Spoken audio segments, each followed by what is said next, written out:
What is up, everybody? How's it going? Oh, wrong one. There we go. Hello. I'm Josh, and this is HollerCast. Welcome. I'm in a different spot. I'm in the producer's seat today. Noah's not joining us because we have a special guest on. We have two guests, actually, so that's why I'm over here where I'm at. So welcome. Please like and share. Subscribe to the channel if you haven't already. We have an awesome guest. A couple of guests, actually, that I can't wait to get to into this discussion. But first, we're going to take a minute and hear a word from our sponsors. HollerCast is proud to partner on our first community fundraising effort, Give Keith a Good Leg to Stand On. Keith Stewart is a member of the community who has had several life-changing medical diagnoses arise this past year. He was diagnosed with stage 3 laryngeal cancer and has had to have his voice box removed as part of the treatment. Also, due to complications with neuropathy, he has wounds that cannot heal and needed a below-the-knee leg amputation. Throughout all this, he stays strong and proud, missing his life of being able to speak and walk. Keith is a kind-hearted soul and has always been a helping hand to others, and now he is in need of a helping hand himself. His savings has been depleted due to the overwhelming cost of the surgeries and medical bills. The funds raised will be used to pay for a prosthetic leg, an electric wheelchair, making his home handicap accessible, as well as a permanent voice box implant. Please visit the link in the description below to donate and help give Keith a good leg to stand on. Josh. Yeah, man.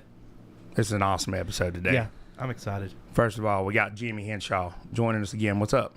What's up? Hey, everybody. Glad to be back. Great time as always in the HollerCast house. Yeah, I think you're going to become a little bit of a pseudo-regular on here, right? Yeah, that is the plan. That is the plan. Start treating me like Dennis Miller back in Saturday Night Live doing the weekly news. More on that later. And hey, man, we've got a really, really cool guest today. And, man, I am so glad this person accepted the invitation to do this. And it's a pleasure to have him here. Peter Franklin, what's going on, man? Hey. Welcome to the Thunderdome. I'm glad to be here. Good, yeah, man. That's good, dude. Well, sincerely, I do appreciate you accepting the invite to come on here. I know there's a lot of discourse that goes back and forth on social media, and, we'd reached out to you, and you accepted the invite without hesitation. So, man, I respect that. I really do, and I want you to know that. Extending the hand gets things done. Absolutely. Absolutely. I couldn't agree more. So, for those people who don't know, Peter is one of the big voices behind the Let's Talk Spruce Pine page, which has garnered quite a bit of attention. How many followers you guys got now? 8,200, maybe over that. I'm not sure exactly. Yeah. Now. And you made the comment to me, that you had, that what you guys have kind of done is create a platform for people to advertise their businesses and get their voices heard in a free speech platform. And quite honestly, I don't have any qualms with that. So kudos to you for that. Yeah, I mean, we really wanted to create a forum that was about free speech to allow everyone in our area to be able to have a voice, to be able to put news on it, to put businesses to be able to advertise on it and all. The whole thing really took on life of its own far more than I was expecting it to, and it is just grown by leaps and bounds. Mm-hmm. And it's very difficult to monitor everything. I mean, we get I'll be working, I'll come in and there'll be like 15 messages of comments that need to be removed, people fighting. I mean, we even had a couple on there fighting about quilt patterns and material one time. So conversations that I have absolutely no desire to be in, but just crazy stuff, not just politics. So. Yeah, and I made the comment to them earlier, it's funny, it's we got 41 people watching now. It's almost like people like little drama, and yeah. Oh, people love it, man. They love drama. And we didn't bring you on here for that reason. No, we didn't. We want to have a good, civilized, positive discussion about what's going on. And but I want you to know that I do absolutely respect that you built that, and that's what it's for. And I'm sure it's not easy to run. Hey, and real quick, just speaking of discussion, I don't know if you brought this up, but where should folks go to get in the discussion live with us right now. So if you're watching the YouTube channel live, thank you for reminding me of this. You got it. So if you're watching the YouTube channel live right now, you can actually go down and comment under live comment. There's a live comment stream going on down below. So if that's not visible to you right now, if you go down, you should be able to click the tab that says live chat down below it, and that will bring it up. But it should, if you pulled up the video, you should be able to see that live chat down below. So we're definitely interested in getting comments down there for sure. Yeah. Peter, if you don't care, pull that microphone a little bit closer to you there. Thank you, sir. As close as you can. Eat it, man. Okay. You got to eat these things. Well, Peter, let's just start it off with a tough question. I know some of the things that, and I've been a voice on there as well.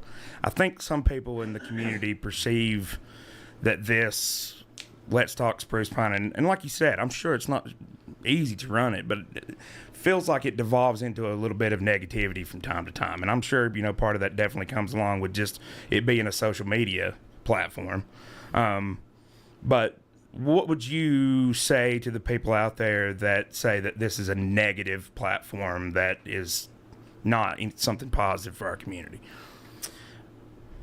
I would say that negativity traditionally is a code word for, oh God, I don't want criticism. And that's how I would respond to that. The program or the forum is presenting news and it's and more so opinion. Mm-hmm. Okay. And this is a forum where no politician has control over. Mm-hmm. And so it's very different and it's unique to our area, I think, because we live in a very controlled society here and have been since I was a kid and probably well before that, where people are afraid to voice their opinions. They can't speak up because, well, if they worked at Henry Don or the Ellen's Knitting Mills or wherever, well, I'd lose my job. It's a right-to-work state, and someone doesn't like it and a certain who's who and connections, you're going to lose your job. And you can't speak out about politics. You can't let nobody know how you vote. Sometimes you don't even show up to vote because there might be a perceived image that will cost you and your family, your grandkids, their jobs or whatever. And so I see that. I saw that from the beginning, but I see it more now when I'm at the grocery store, when I'm in the Ingles, and people come up to me and they glance around, make sure no one's looking. They're like, dude, thank you so much for what you're doing. We love what's being said on there.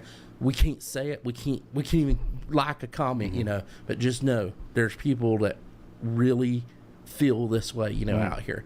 And so there's that, addressing negativity. But then on the other end of it, the other people, the politicians, the elected officials, who, because we have a lack of media, lack of population, so to speak, with the types of media, they're not put to a lot of scrutiny. And so they don't know how to respond sometimes to some of the negativity or an out-and-out confrontation at a town hall meeting or a county commissioners meeting where they're like, and they need that they need to adapt as well to this, where it's not so more personal, but more, don't be afraid to speak out and say, look, man, we disagree with you. And here's why, Right. I get that. Well, do you feel like there's a difference between constructive criticism and just outright slander? Well, slander's slander. And because here's been my view from the beginning is, and I've said this a couple times, I reserve my right to change my mind when presented with evidence. And on a lot of these, things that I see being claimed, I don't see any evidence for it. If somebody can produce the evidence, I'll be more than happy to, reconsider my opinion. I know people say to me that, oh, well, I've been accused of being part of the Phillips Harding Mafia. Well, I don't do any work for the town. I don't have a business relationship with Jeff and Darla Harding or any of the Phillipses, although they are some, distant relatives of mine. I don't know the Hardings. Yeah. I don't know Darla and Jeff. Well, I'm a big friend of all of them, so it's what it is. It's a mixed bag here. And I think sometimes the things that I hear, Peter, not that, that you're, there's, to me, it's absolutely fair game to hold people's feet to the fire, for sure. But I think in order to come to the table with that, you have to have some sort of proof of that. Would you agree? I would agree, yes. Okay. Well, that's been my main thing from the beginning. And, we've always said on here, this is the reason I took the time earlier on my personal Facebook page this week to read, and this has to do more with the county and not necessarily with Spruce Pine, but I took the time to read that subdivision ordinance because I don't know, maybe that's a good place for us to start before we, get into the issues in the town and all that stuff. The subdivision ordinance, I know you've been kind of a little outspoken on that. Do you have some points about that subdivision ordinance? And we can pull it up, Josh. I have it with me. Yeah, okay. So do you have some points that they're just super contentious, points where you disagree with it? And I'd like to talk about them. Okay. This is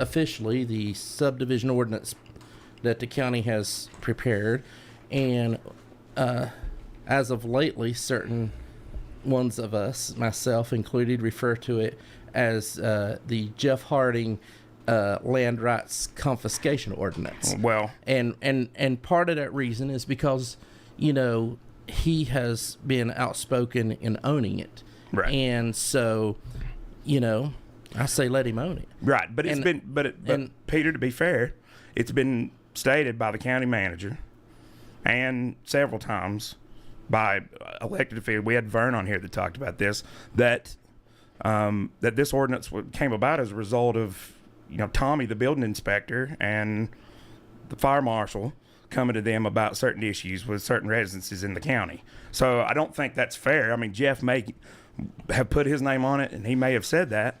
But to be fair, this came about. Would you agree? Because of that was something that was brought to the board, not because this was something that's an intentional land grab. I just got an issue with you referring to it as a land grab and putting somebody's name on it. Do you understand how that could be, like, just outright malicious? Inflammatory, not malicious, but fair enough. Fair enough. I would say that I disagree with your premise and why it was brought about. I feel like there's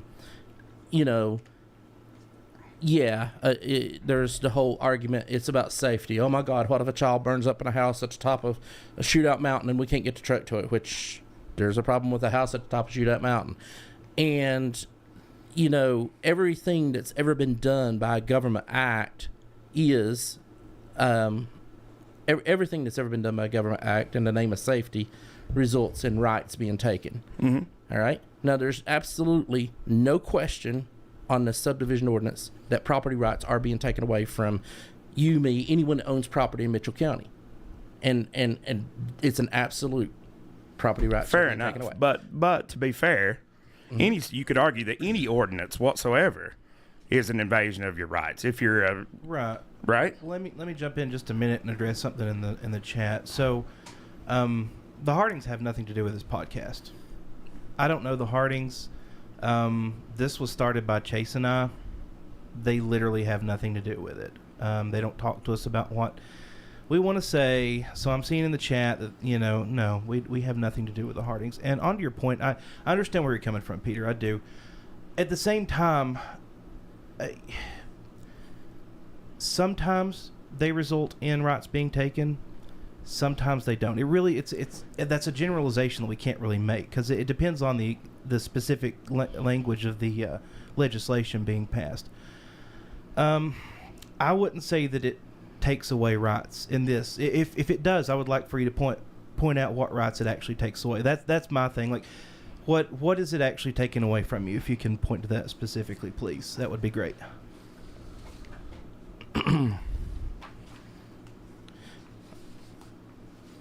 And just to clarify something too, I'll go out there and say it. I'm a small government guy.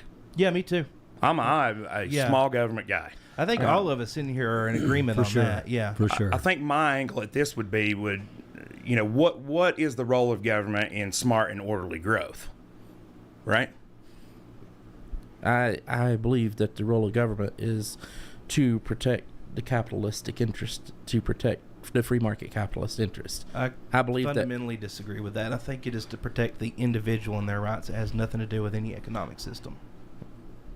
No, yeah, I mean, individual rights to me is immersed in capitalism, and that's it. And I guess speaking to individual rights, to answer your question, Jimmy, sure, go ahead. Is Section 1, Article 5, Section 1. I mean, it's very clear here.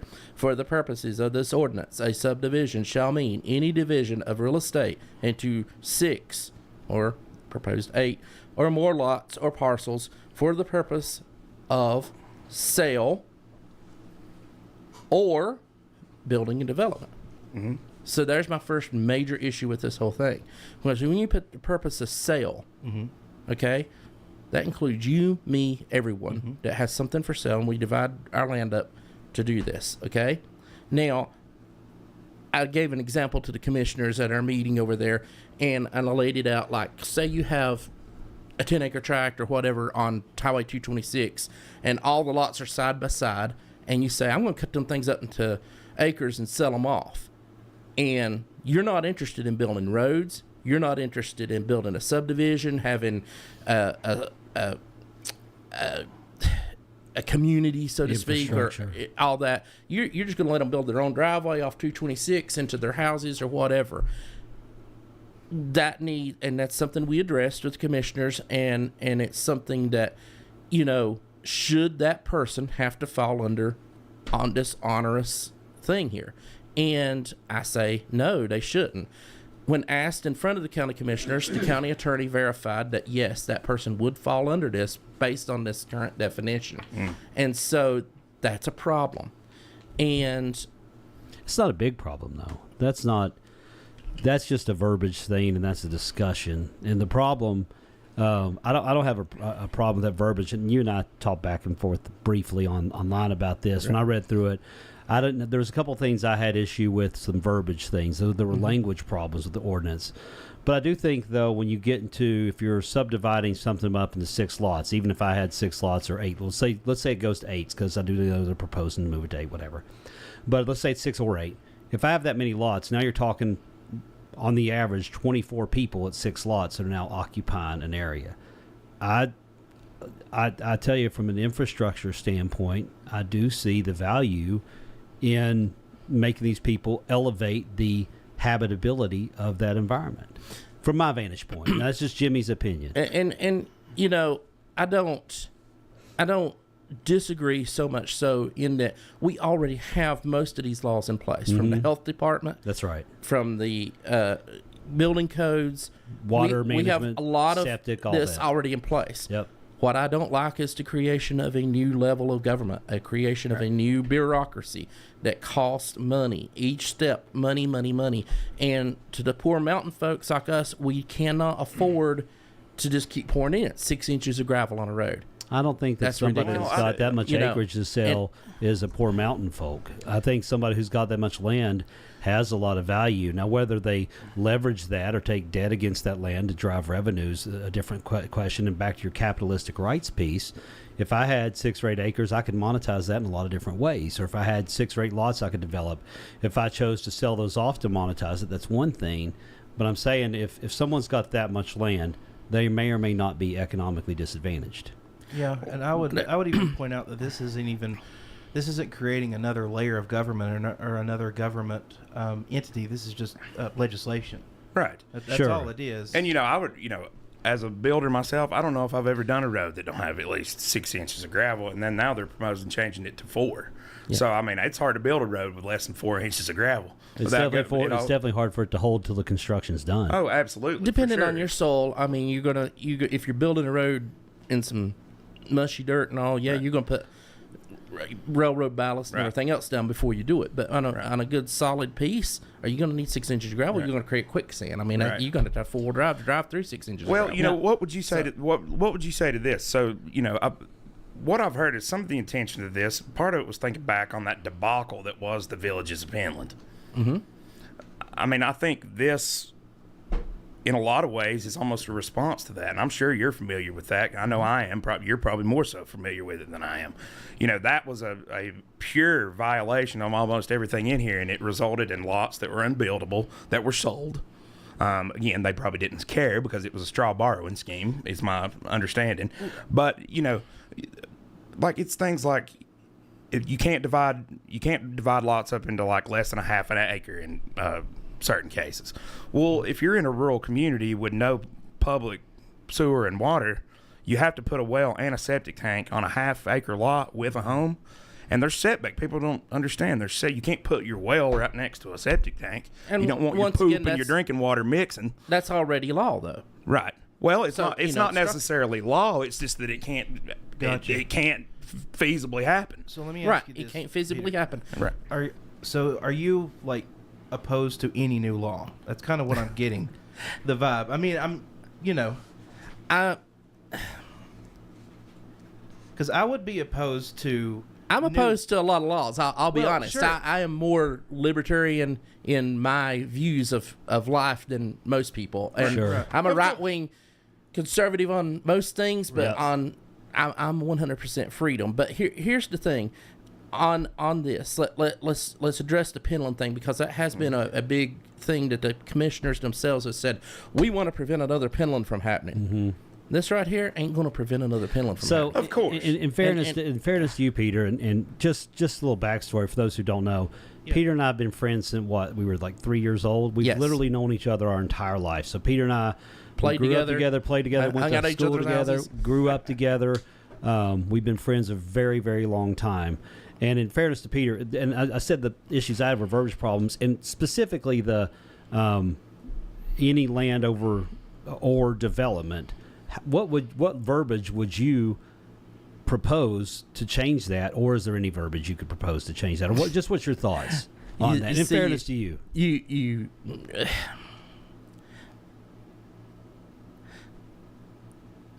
if I were in favor of a subdivision ordinance, I would. Thank you for clarifying. That was not a trap at all. I would change this to read any division into 6 or more lots or parcels for the purpose of building a development. Got it. Limited to just development. Yeah. Got it. And because the common man shouldn't have to go and ask permission to do what he wants with his land to a bureaucracy or pay these fees that's going to be stacking up more and more over time. And that's where it's at. Now, Penland. I sell Penland every day. Mm-hmm. Okay? This ordinance, if it was enforced in the way that it's currently written, like the way that it's passed by the commissioners, it's illegal for any government entity to dictate how much land someone can sell. If I open a development, I can sell you a 1 foot by 1 foot piece of land and say that's yours. What this does says you can't build a house on that. Right. And for physical reasons, like you say, and law reasons. But so it's not going to prevent the 0.14 acre lots that were sold in Penland for a banking scheme. And that's what that was. It was a full out banking scheme. These people are in jail for it and all. But let's talk about Penland. And Jimmy grew up there himself, right there in the front door of it. Yep. Sure I can take a 2-wheel drive Crown Victoria car and drive just about every road in there currently, as long as ain't trees growed up in it, because they built their roads so well. Their roads would have more than met this standard. Right. And these guys were, had they fulfilled on what they were trying to do, I think it would have been a great thing for all of us, but at the same time, it was a banking scheme. Right. And so in selling Penland, I deal with that issue also. Got a current situation that we're working on where, the county confiscated some land and sold it to which they were not entitled to do because of a mess up with the attorney. But, we're working through it. And each piece can be sold. And let me tell you, the failure of that Penland development, in one sense, it was a massive disappointment. The housing market was collapsing at the time, and everything else came down, and it was just more crushing blows to Spruce Pine and Mitchell County, and it was just devastating. But at the same time, the silver lining in that is that we have thousands of acres some of the nicest property, like where Jimmy grew up, and all, and very valuable, good land being sold at a very good price to where people can build them a house. They can afford to do that now, and they can go in and do that. I would argue that community is the best community because growing up there, as you mentioned, you felt like you were in Beuladine. No slam to Beuladine. Got a friends there. I'm just saying remote. You felt very remote, but you were 5 minutes from downtown Spruce Pine. That's correct. But being out the end of Deer Park all the way down Cemetery like I was near Penland, it was you felt like you were in the middle of nowhere in a very good, positive way. And that area, I would like to see it managed development, properly managed development going there. And just a little backstory for viewers who don't know or knew the area. What we're talking about is the ordinance and kind of the backstory that led to the communities of Penland back 25 years ago, something like that. Yeah, 2000, right around 2008, 09. Yes, okay. 09. Got it. So there was this attempt to develop a large piece of land between Penland School and Spruce Pine in that area there. And the development was mismanaged. There was a lot of issues. Some folks ended up doing some jail time over that, I believe, as well. So now the aftermath of that is there's a lot of lots that many are too small to build a home on, can have septic systems. A lot of those things are still being worked out. And if you know anything about real estate, that's not like, oh, I'll just fix it. There's a lot of processes, especially if lines are not properly measured and now you own on your document somebody else's land who says they own it on their document. There's been issues, right? Mm-hmm. So how far away, and I don't want to beleaguer this point too long, how far away are we before that's all cleaned up, years-wise, before it's finally done? Is it near? It could go on from now on. Yeah, I mean, it could be perpetual. Yeah, because there's people buying land in there and not doing anything with it, and then they'll turn around and resell it to someone else or whatever. So, and then some people are building and doing things, and the old ordinances and all, some of them don't have teeth, and so you're getting a lot of restrictions removed so people can build and maybe have them a little farm there, that sort of thing. Well, let's hope it gets taken care of. Just to kind of get back to what we were talking about just a second ago, I would argue, absolutely, I agree with you, Peter, that people should have, in any case possible, the right to do whatever and sell whatever piece of their property that they want to. I would also argue that when it comes to a development wise, to dishonestly sell people a piece of property, honestly, in the communities of the Ville or whatever communities of Penland, it didn't matter because they wasn't real actual people were buying it. So I understand that point, but I would argue that in most cases, how many cases are there in which people subdivide land for other reasons other than development? And we can get in. You can look at some of the exceptions in there that cover some of those cases. And I would personally argue that it would cover probably 98% of the cases that it would do. So I know what the big controversy in the beginning was. It had to do with division of land among family members, and in probate. Right? Is that correct? No. I would argue that was a distraction because, and I want to address just that thing with you because I saw what you said on your personal podcast or whatever, going through this and all, and getting to that, the North Carolina is a caveat emptor state. That's Latin for let the buyer beware. Okay, and most of the original 13 colony states are that way. In other words, it's the buyer's responsibility to check and make sure, hey, am I really buying the land I'm buying? Is there encroachments and all that? So like if they get a real estate agent, a buyer's agent has the responsibility for them to try to find all this information out for them, right? Right. So we don't want to scam people. We don't want to scam people on land. We don't want to get them buying a house that a fire truck can't get to, right? For example. And we need to know these things, okay? I'm going to ask you, I want to address the whole exception thing that was done for division amongst family members, okay? I want to ask you a personal question. I want to ask each of you one. We're all born and raised natives here. My family's been here for 200 years. Yep. Your families have been here. Yep. I want to ask this question. What, and this is for each of you, what is land? What is it to you? Borrowed time, man. Borrowed time. To me, it's doesn't mean as much as it used to. I was going to say the same thing, honestly, and that's an honest answer in mine. My view used to be that probably the most important thing that you could own was your corner of land, and that I understand real estate is definitely a profitable thing when it can be done correctly, but I would argue that over 2008 and the last years since, with all the fluctuation, that it's not a surefire bet like it used to, and I most certainly wouldn't be buying now. Yeah. So, what about you, Josh? To me, land is a commodity. That's really about it. I mean, Look at that. That's the best Capitalist answer. over it's there. a commodity. That's really all it is. The to thing me. is, I grew up.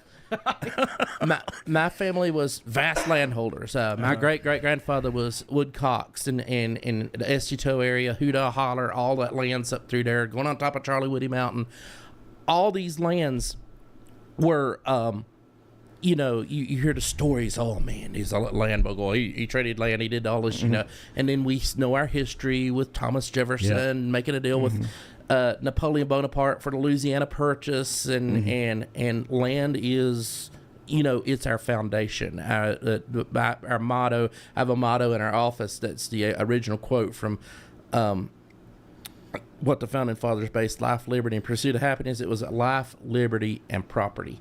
That was the original quote. Okay, and that right there, why property? We're a capitalist nation and all. So. And I've challenged the commissioners to this also early on and in this subdivision ordinance. Everywhere you read this, to me, land is a financial asset, okay? So when I read this ordinance, here I see subdivision defined. For the purposes of this ordinance, a subdivision shall mean any division of a financial asset into 6 or 8 or more lots or parcels for the purpose of sale. Now, when you change land and real estate and all that to financial asset, this thing takes on a whole different meaning. It's like, what's Mitchell County going to question me on selling my shares of stock here, And see, we, from myself, my perspective as a born and raised mountain boy here, we glorify our land. We look at it as almost something like a holy relic of our past, not just, my ancestors got here and just at the time of the Revolution fought at the Battle of Kings Mountain and all this, but before that there was these Native Americans, this rich culture of the land itself, and we have that mythical feeling towards land, and it's hard to overcome that sometimes growing up, to where you get to the point that land is a financial asset, and that's how our founding fathers saw it. That's how everyone sees it, as a financial asset. So for the commissioners to put in there, there's exception if it's divided from grandparent to grandchild or mother to child or whatever, let's just we're be fair. making an Let's exception. Let's just read what's what that the really exceptions mean? are. Right. Let's just read what the exceptions are, just so we're all clear. Go ahead. So the division of land into parcels all greater than 5 and proposed to be changed to 3 acres if no street right-of-way dedication is involved. I mean, I don't see where that to me, that covers exactly what you're saying, correct? So if there's no street being divided, if there's no street and you're doing it in like greater than 3 lots and there's no street, then that wouldn't apply. Right. So how does the case that you described earlier, how is that not an exception to that? That is an exception. I mean, you're reading this now after they've proposed these changes and all this, originally set. And to be fair, to you, these have not been adopted, but they are proposed. They have not been adopted, and they have been proposed. Now, this situation here is I mean, the result of extending the hand. I mean, the whole subdivision thing. First off, we find out about it. We're not happy about how it came about. The lack of public notification, although legally, the legal amount of notification was given. No one showed up about it. Hardly nobody knew about it. And so when someone did find out about it and talked to all the rest of us around and all that dealt with this, we're in panic mode over it. We're like, oh my God, I can't believe Mitchell County did this, because this was proposed before. It was proposed at the time of the Penland development, believe it or not. We had a massive meeting. Right. Hundreds of people showed up at the courthouse in Bakersville. I was there. I saw it. And it was a massive onslaught, an opposition to this very thing. Gotcha. Okay? And so for this to have passed without no one knowing, without those hundreds of people being there, something smelled wrong about this whole thing. Peter, that touches on a bigger problem. The bigger problem is people aren't connected to local government because they did do what was legally required of them, and they're not required to do more. The fact that there's not representation from you or me, and I attended a lot of meetings for a while, and I slowed down, but there's a disconnect between local governments. That is a problem we need to fix in getting the message out in the internet age. Well, I think it's also an issue of people need to be involved. They need to make themselves There's involved. no news being reported. And so how are we to I don't learn? disagree with that. I mean, that is a problem that needs to be fixed. But again, and you said this yourself, they did everything legally required. There's no that they didn't do anything wrong. Right. Now, they didn't do anything wrong. You can disagree with the way they went about building ordinance. And I've seen, and I've read some things about how they didn't consult any realtors or things of that nature. And I don't know if they did or didn't. I wasn't part of the process. I'm not in county government yet. But I think that going back and talking about the why and how is a waste of time because you can't affect that. I do think that the things you're bringing to light now about you go through the process, and Alan said this, and we grew up with Alan. He's a year or two below us in school.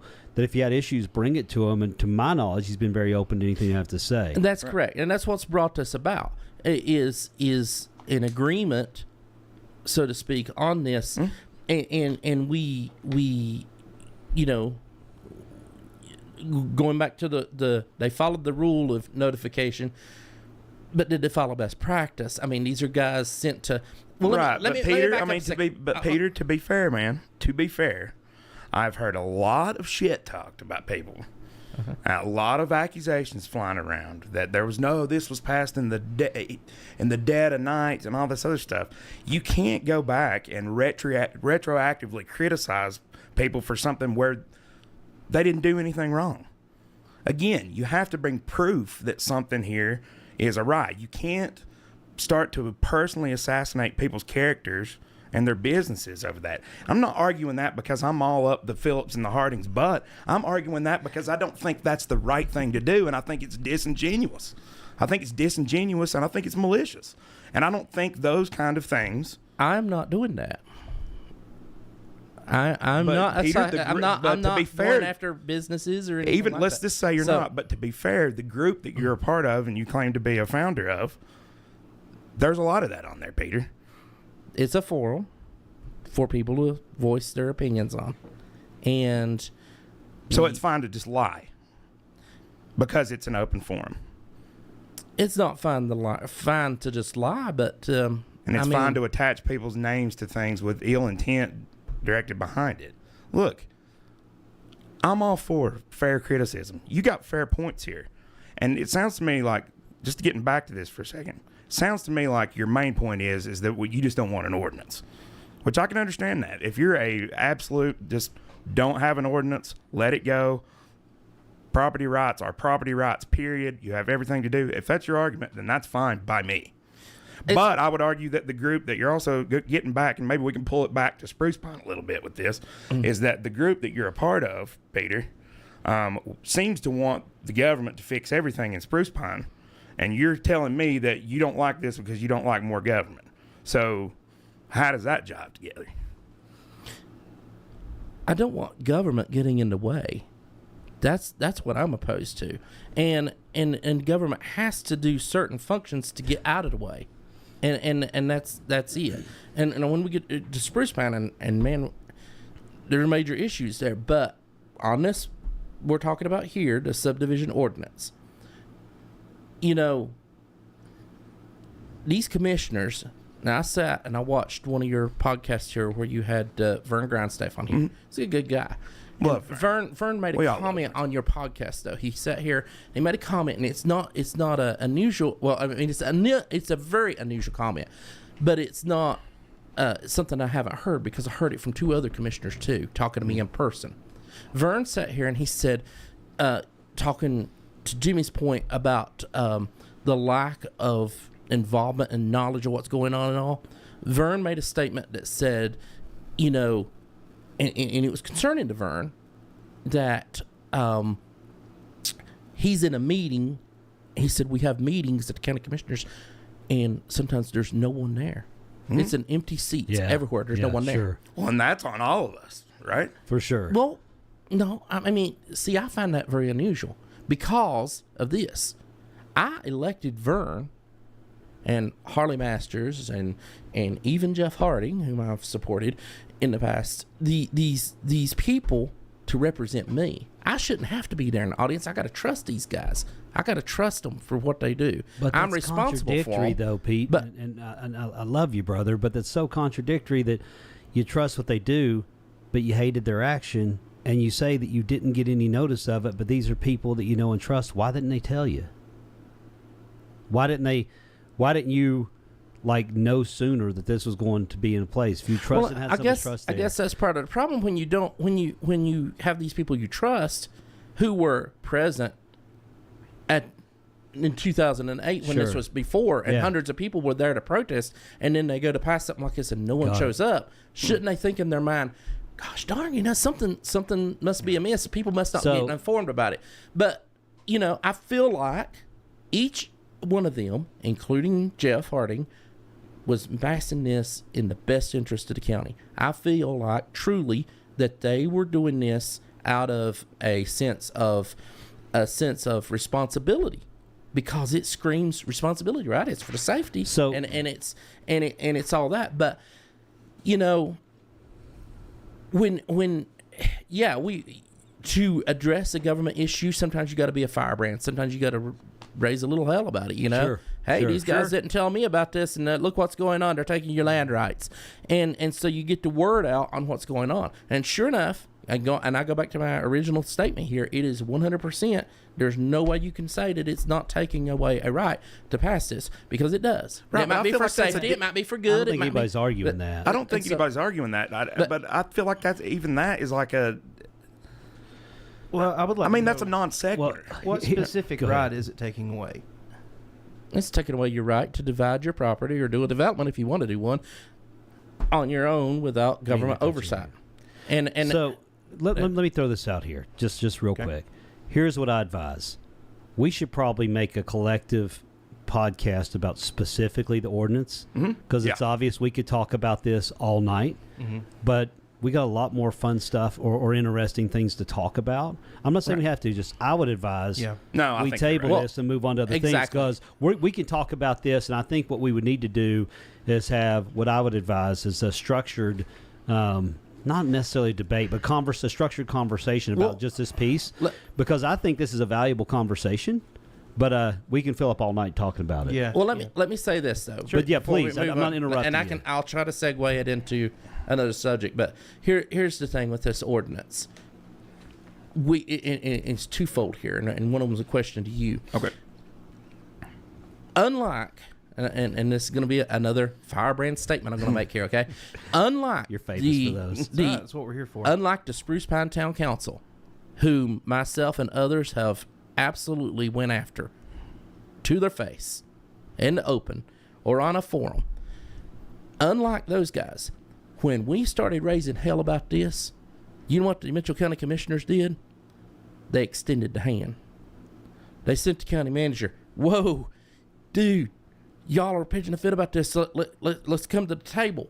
If we've done something wrong, let's talk about it. That's fair enough. These guys did that. Well, let's give them credit for that. Yeah, absolutely. And who did that specifically? I mean, who is there a person in specific that did that, or is it a collective? Harley Masters is one, and then Brandon Pittman, and then Brandon or Steve Pittman. They sent their county manager to reach out to us, and you know. Okay. Like you say, there's people on the forum that's raising any more hell about it and hard to contend with sometimes. But we came to the table, we sat down, it's where a lot of this come from. And a lot of it's coming from the attorney. Yeah. County attorney, he wrote a lot of this in here because he saw problems with it. All right. And so we backed off. We backed off completely for a month or so because we're like, okay, they said in the county commissioners meeting, we're there, and they stood there and went on the record and said, we're going over it. We're in everything you said. We're going to have this public, we're going to put together a committee that's going to hear it, which was recently held. I couldn't go because I was very sick that day, and had been for weeks. And then they said then there was going to be a public hearing and moving forward. And so we've been taking a back seat to this. We're like, kudos for the county commissioners. Sure, It's like sure. a good move on their part, and it shows responsible government. Can we get the soundbite of Peter saying kudos to the county commissioners? Clip that. Can that be the intro? Now, Mr. McKinney's done agreed not to do any of that cutting stuff. So. No. But What anyhow, I said was I said specifically we won't clip anything out of context, and we won't. We will never do that. No, I wouldn't do that. Now, And one so- more thing, Peter, and this is perfectly in line with what you're saying. This is a public service announcement. The proposed budget is up for public viewing, and you're running out of time to go take a look at it at the county's office and voice your concerns. It's out there right now. I mentioned this a couple weeks ago. If you've got something to say, or if you want to know where your tax dollars are going, you have the opportunity to do so right now. It's publicly available. I don't know if we ever followed up to see if it's available for us to share online. My understanding is you can only view it in person, is my understanding. I don't know if that's changed, but I encourage you, citizens of the county, if you want to know, find out, man. Jump in. Yeah. Just want to throw that out there. That bore somebody to tears. But anyway, it's almost like a Chase Thomas trying to read a subdivision ordinance for an hour and a half on a poor boy God. sitting there with his eyes All watering. right. Like I So said, anyway, I didn't promise it was going to be interesting. So So it was here's fun. the thing. Segue into the next big Let's subject. do it. Let's hear it. Let's go after Let's go. Chase. Yancey County don't got this. right, Burnsville's blowing us out of the water. Burnsville does have this though. Burnsville does have something. Yancey County does not have this. Right.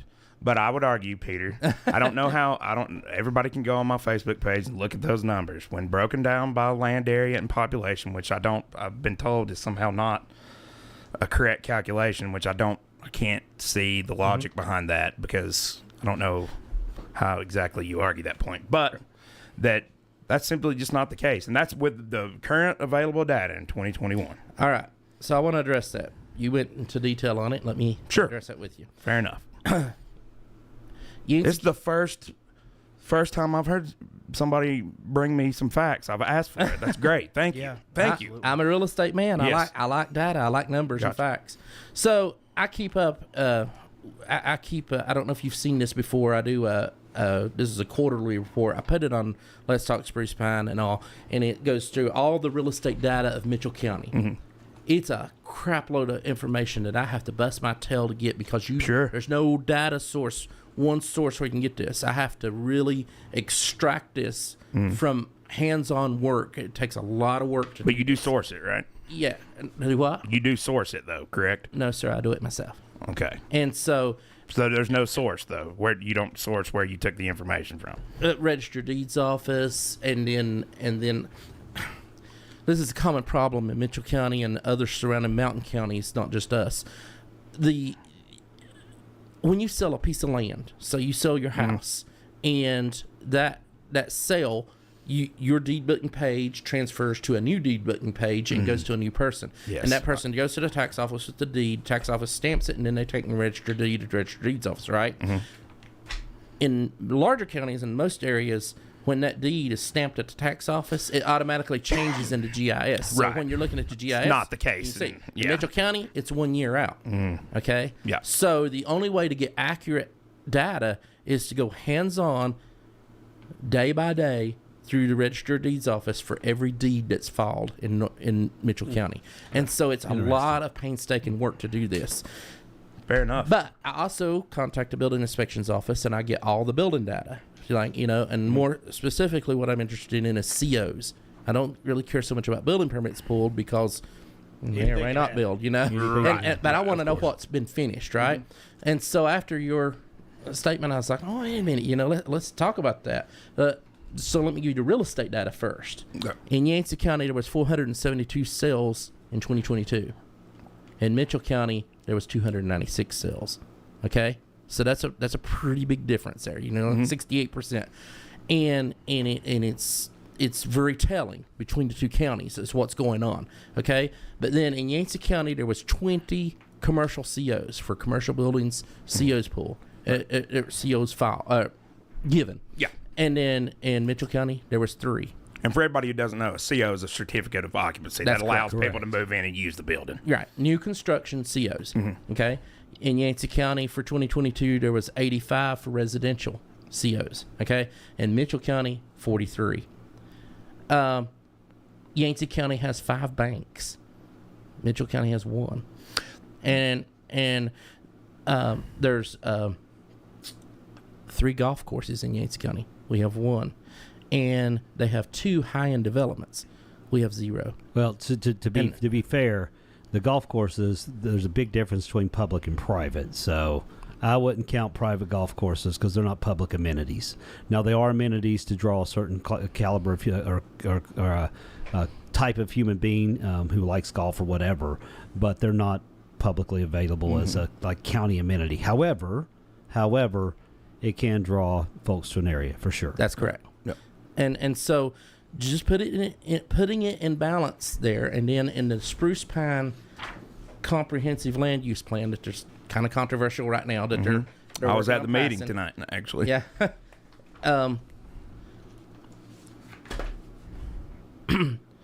Here's the big problem with Mitchell County. Okay, so this is something that we need to discuss as a group of concerned citizens. Okay, Sure.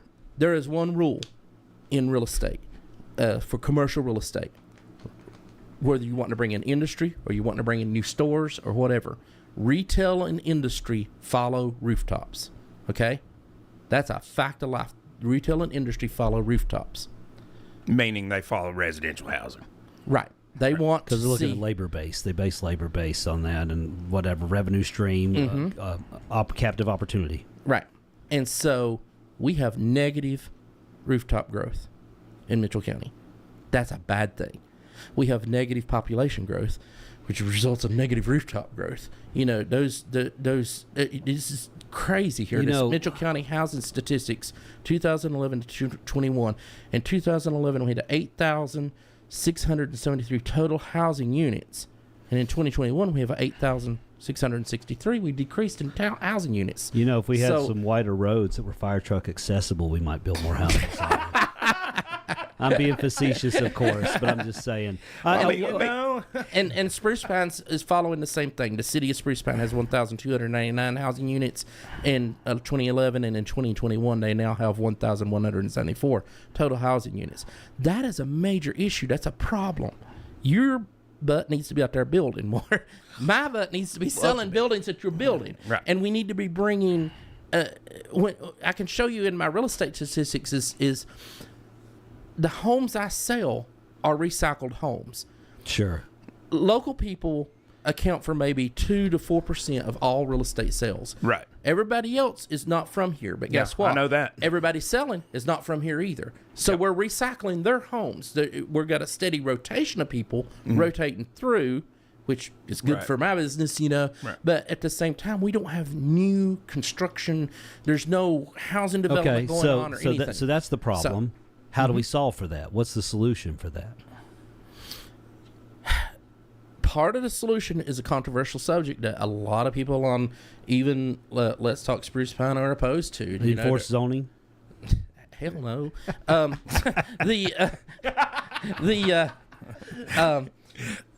Part of the problem, part of the solution, and as much as to chagrin of most people, and I hate to even say it, tourism. We need to increase dude, tourism. you are I don't- 1,000% on that. Every thriving rural community in America that has a manufacturing, like if you take, and there was carbon copies of Spruce Pine all over the country from a manufacturing labor standpoint, all of them have that are thriving today, all of them almost without exception, is because they changed their business model. And they changed their business model to tourism, specialty healthcare, whatever.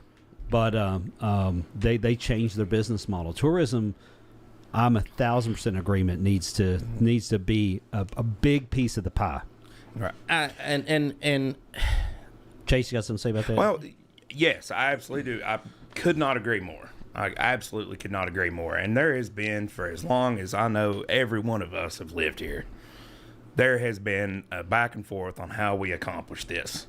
And I wouldn't say that there's ever been, I'm trying to think if this is a correct statement. I would not say anybody has ever knocked it out of the park when it comes to the tourism part, development part of this.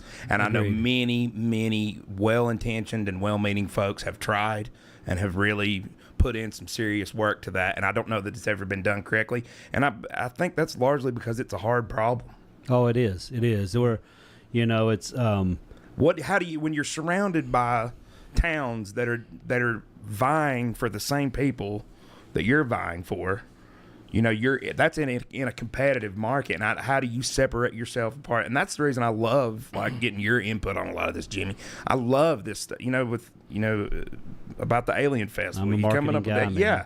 I think that, things like that are brilliant moves that need to be celebrated and copied, quite frankly. Yeah, and I mean, it's the tourism problem is complex, but marketing any new product, bringing any new product to market, which I've done a few times in my career, and is a challenge. But you have to have a plan first. You have to know what you're marketing. I learned from the festivals through Toe Jam and Alien Fest when I started those. Getting people to Spruce Pine is not a problem. I can get people here all day long. Keeping them here is a big effing problem. And it's true in real estate as well. Mm-hmm. So most of the people that buy real estate here are not from here, right? Right. And they've got on Zillow, TrulyHomes.com, and they've found a house and they're contacting us like, hey, we're interested in this place. We're going to be coming up this weekend and we're going to come look for the next 2 or 3 days while we're up there at these houses. We want to see this house, and this house. And you're writing it out, okay, that's great. And I'm going to pull out information on the houses and everything's going smoothly. And then they say, hey, where can I stay when I'm up there? Right. And I'm like, well, Switzerland in, but they're going to be booked up. This is a holiday weekend. You're not going to get in there. Right. So where am I sending my people? Well, the unless they're lucky enough to get a booked up bed and breakfast or a vacation rental, I'm sending my people where to get a hotel. I'm sending them probably to Marion, Trashville, Marion. Those places. And when they get there, why in the H aren't they just staying there? And that happens so often in real estate, trying to move stuff here. My people are stationed over here and they're thinking, well, we're up here in the mountains, why wouldn't we just stay here where all this is, where Olive Garden and all this stuff is, and so that becomes a problem for us. And it's not a problem that we can't overcome, but we need that hotel. We need that Class A hotel here. So, well, and thank God they're doing a little bit of something for the with the old Pine Bridge building that Mayland is. Well, speaking of occupancy and support and places for people to stay and marketing efforts, Josh has got something to share with everybody. Yes, and now it's time to hear a word from our sponsors. This episode of HollerCast is brought to you by Big Al's Pack and Ship. Located off Roan Road in downtown Spruce Pine, right next to Webb Funeral Home, Big Al's is your full-service shipping solution, shipping out UPS, FedEx, as well as DHL. In addition to shipping services, Big Al also offers copy and fax support, notary public services, and is Spruce Pine's go-to source for U-Haul truck and trailer rental. If you're looking to ship out a package, mention promo code HollerCast at checkout to receive 5% off. Again, that's promo code HollerCast to receive 5% off shipping services. Big Al's Pack and Ship. Make ship happen. This episode of HollerCast is sponsored by Moondust Lounge, Spruce Pine's only dedicated bar room and live music venue. Located at 116 Oak Avenue downtown, Moondust Lounge offers a variety of fun activities for all ages, including weekly karaoke, dance parties, and live music of all genres. Find Moondust Lounge on Instagram or Facebook for a full listing of the week's activities, and mention promo code HollerCast at the bar for 50% off your first beverage. Again, that's promo code HollerCast at the bar for 50% off your first beverage. Moondust Lounge. Get dusted.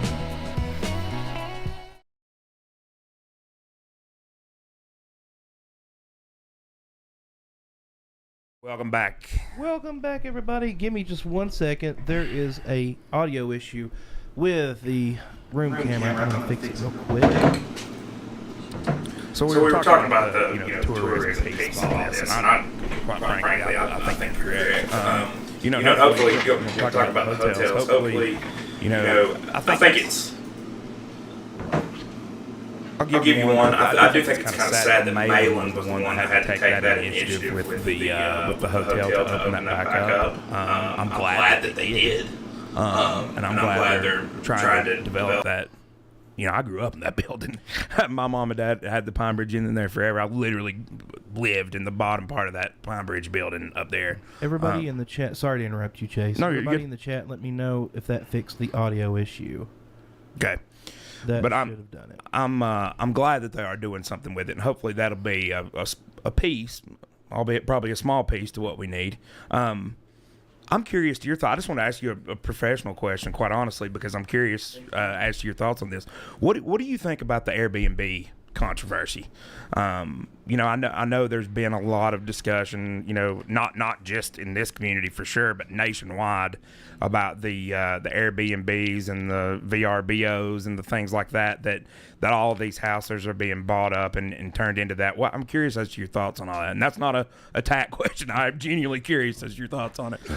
My thoughts is freedom is always the answer. Mm-hmm. And so,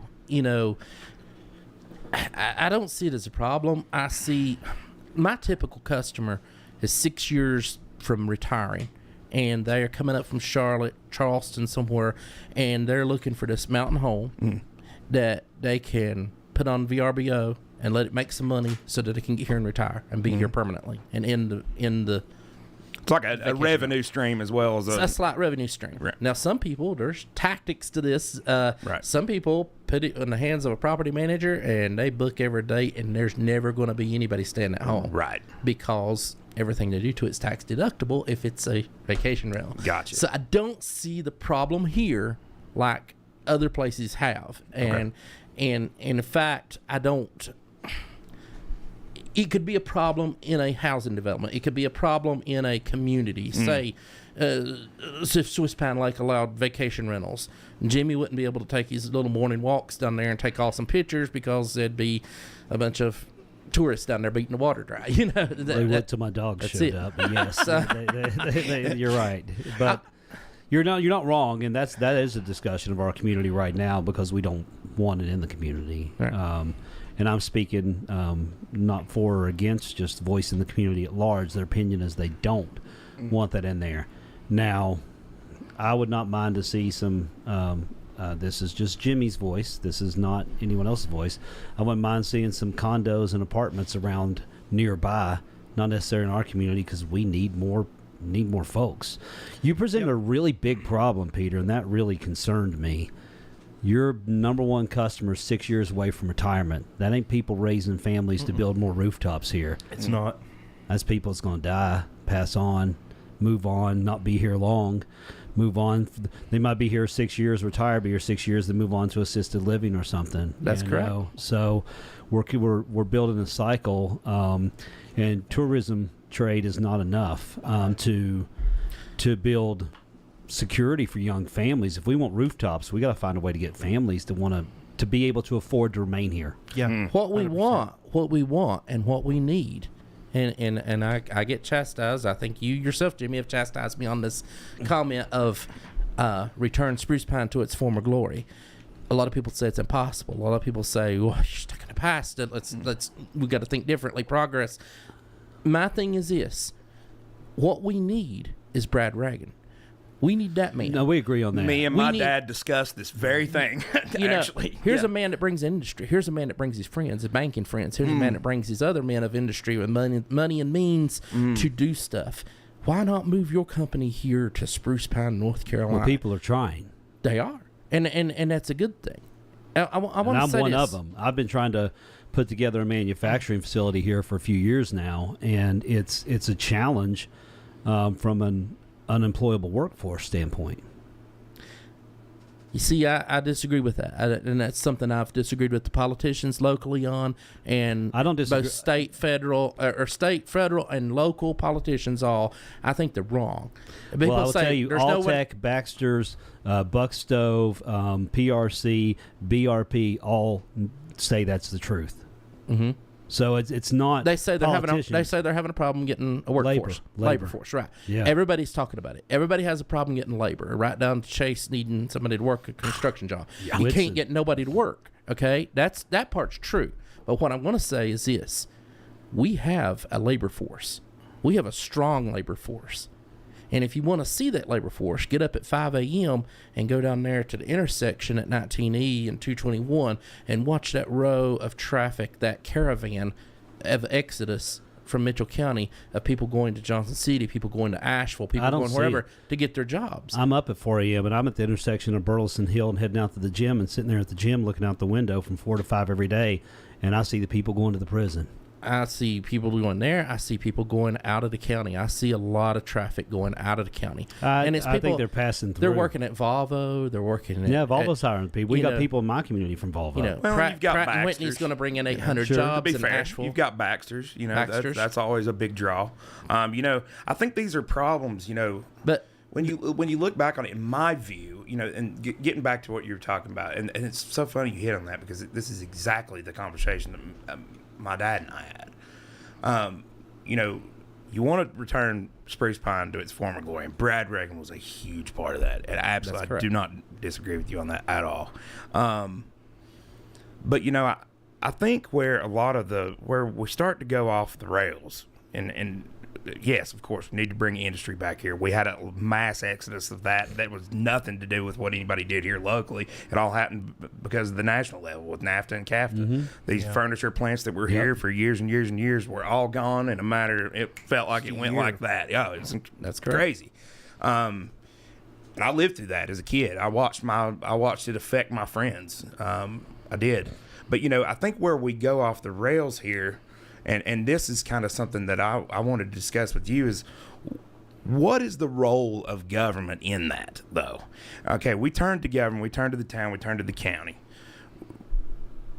What other than providing, they can most certainly provide incentives, they can harbor that, they can put things in place. And my argument would be that if we want to bring those types of things, tourism, housing, industry here, then we need to begin to put the infrastructure in place, not just physical infrastructure, but the infrastructure like something like that subdivision ordinance. That, to me, and again, I'm a free market guy. I understand your point that it's infringing on property rights. I get that. I don't think I can honestly argue that. But I would argue anything regulating land does that. Any law does that. So, to me, these things, the land use plan for the town is a step towards that orderly growth. That's the only thing government can do. It can't create jobs, Peter. Yeah, it can't create industry. I don't have a problem with Spruce Pine's land use plan. Yeah, of course. I'm sorry. I didn't mean to be presumptive. Yeah. I didn't mean to be that. But just to hit my point is, I would argue that it's not the role of government to create jobs. Everybody wants a bowling alley. The government is not the entity that's going to do that for you. It can incentivize people to come here and do that, but it cannot create it for you. It can't fill the empty buildings downtown. It can't do all that. That's not, to me, even if it could, I wouldn't want it to. Okay, so, let's talk about something, because when the Chamber of Commerce, the TDA board, or even EDC, they're trying to promote the area in a way, and they're like, crap, there's not a lot of that infrastructure. We don't have what we need. Let's focus on the beauty of the area. Let's focus on what we have, the natural resources here and all, right? And it's something we all do. It's a logical thing to go to. So what makes Spruce Pine great? We got those natural resources. We got all that wonderful stuff and all. But further, and I've said this in some of my own marketing and all that, Spruce Pine, these are facts, is the largest small town between Asheville and Boone, with the exception of Weaverville, which I combine with Asheville. All right?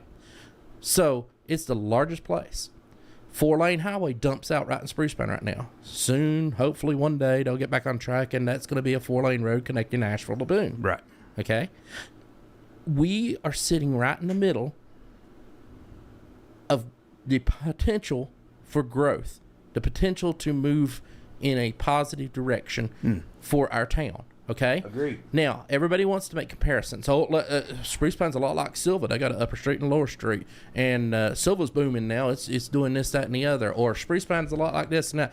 And then, of course, the counter... Silva's got a college right next That's door. right. Counter argument says Western Carolina University is right there. Silva, that is Silva, and massive employment sectors are all around it there.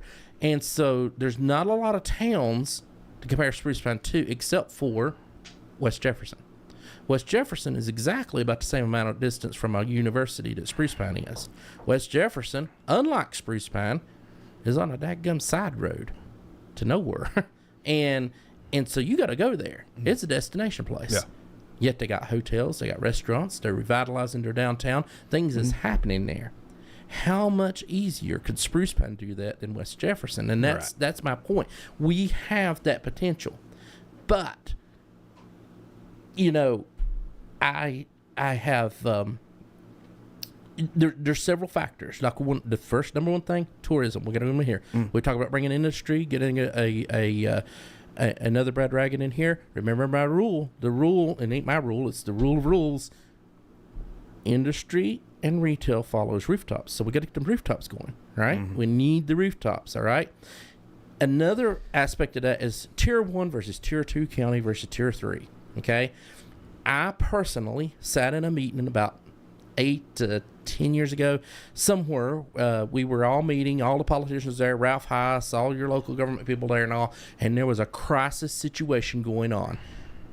North Carolina, by the numbers, by household income, by the population, had moved Mitchell County into a Tier 2 county.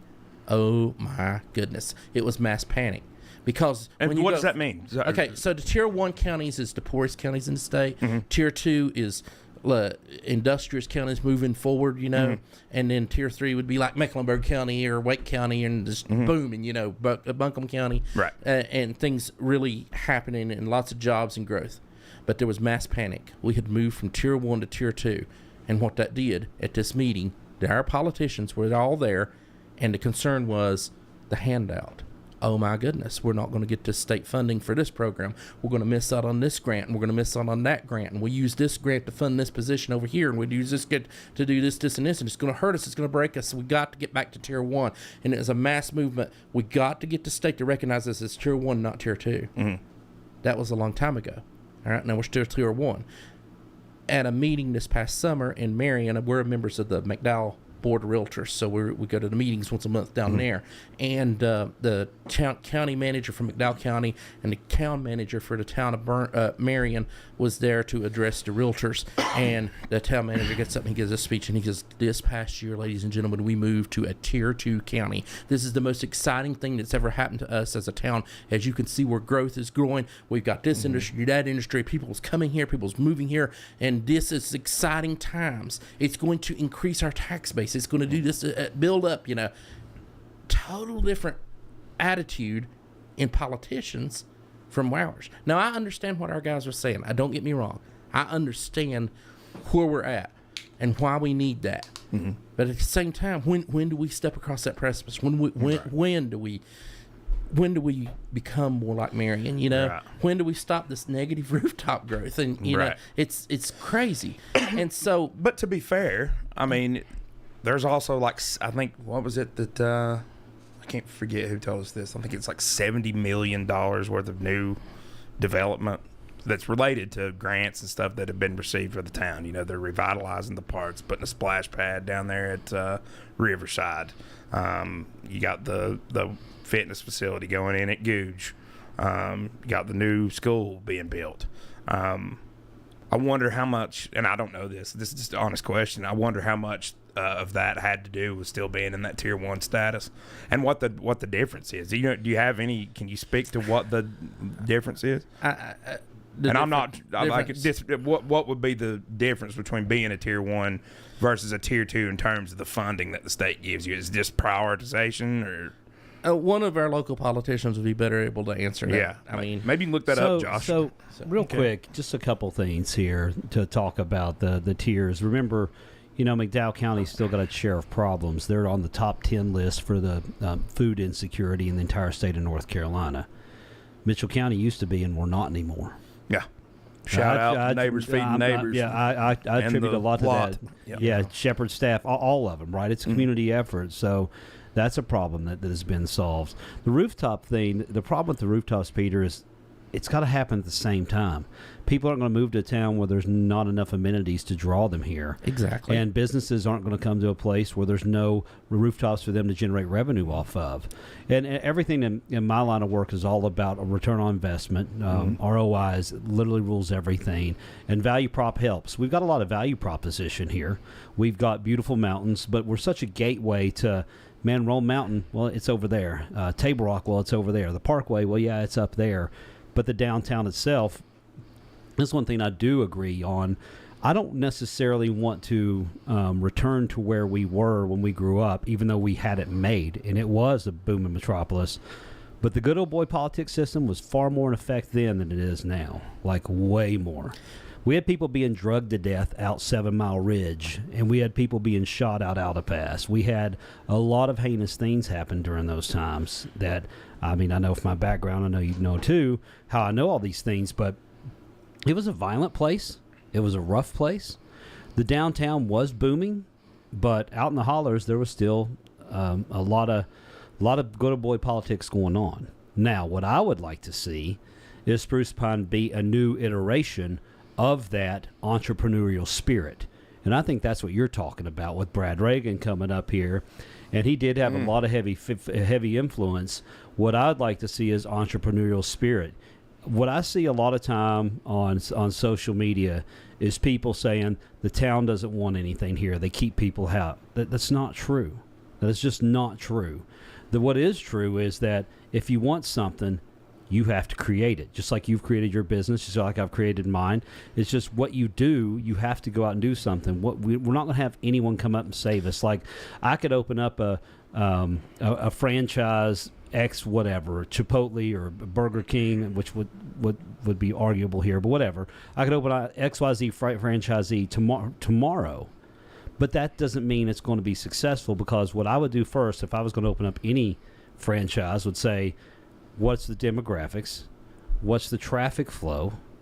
What's the available income? What's the gross, household income? All that comes a business plan. I mean, and it's beyond a business plan. A business plan operates a business. I'm talking about the pure, back to that. What is your market opportunity here? Right. So right now we got a medical market opportunity. You know, when I was based on your information, when I was on the Spruce Pine Main Street Board, I got so frustrated, and it was so maddening, because I'm a real estate man in town, and I got these commercial properties and all, and you have Main Street, and people contact Main Street or EDC, and they say, hey, I want to come look at this building. I'm so excited. Your town's going to be growing, and it's so awesome, and I want to look at the building and on. They call me, and they're like, hey, come on, Peter, we got this people interested. They're looking at your building. Let's go check it out. And so we go to look at the building, and they're looking at the building, and during the conversation at the building, they're like, yeah, no, what we really need to do is I need to sit down and meet with y'all about the grants that's available so that I can buy this. And I coined a word that I said, we need more entrepreneurs and not grantpreneurs. Yes. And we had all these grantpreneurs blowing in constantly. Right. And let me state this for the American public here. There is zero grants. There is no grant in existence in the United States for the purchase of real property. Right. It does not exist. Right. So if you ain't got the money to buy the property, you need to go on. Quit Right. wasting everybody's time, you know? Well, I'm curious, and here's another genuine question for you as a real estate professional. Folks like Todd Leone, Mm-hmm. and I mean, I only say his name because it's all over the stuff down there. Do you feel like those people are parking their money here for tax purposes? I've heard that statement before, and I'm not sure that's it, but I think that Todd Leone, you had Todd. Let's talk about Todd Leone, Michael Vance, and Gary Kivett. Let's open this subject up here, because Todd comes in, and I've had people just jump my case. You know, you keep throwing Todd Leone in here. You selling him these buildings and all. Yeah, I am. Because I would rather that money be in my pocket than my competitor's pocket. Somebody's going to sell him that building. It ain't my fault, okay? It ain't my fault that building's burned down and had sit there for 100 years, and now Todd Leone shows up and buys it and lets it sit there still. Fair enough. I can't help that. Fair enough. You know? And that's it. But you have people... Todd may be parking cash. You know, he bought the hotel. He bought the 2 burned out buildings. He bought the corner lot where Brad Dragon's place used to be. He had decided he bought Beer Docks, and he had this crazy idea. He proposed to me. He said, "I'm not going to fix those buildings. Any tenant that wants to move into those buildings, they'll fix it themselves." And I thought, that's the craziest marketing idea I've ever heard in my life. Well, darned if he didn't get somebody to do it with Beer Docks. They came in, they rebuilt the building, and did it. So I guess that's a real thing. You know, it really happens. And so I was impressed, but the rest of it's sad, you know. Right. And then you have not necessarily him so much as someone like a Michael Vance or a Gary Kivett.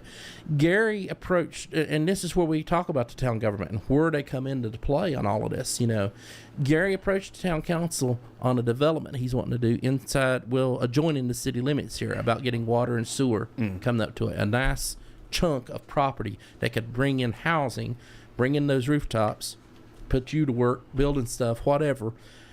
And he needs the water and sewer run up there. And so he goes to have a meeting, him and his business partner, with the town council, and they run into complete obstinance.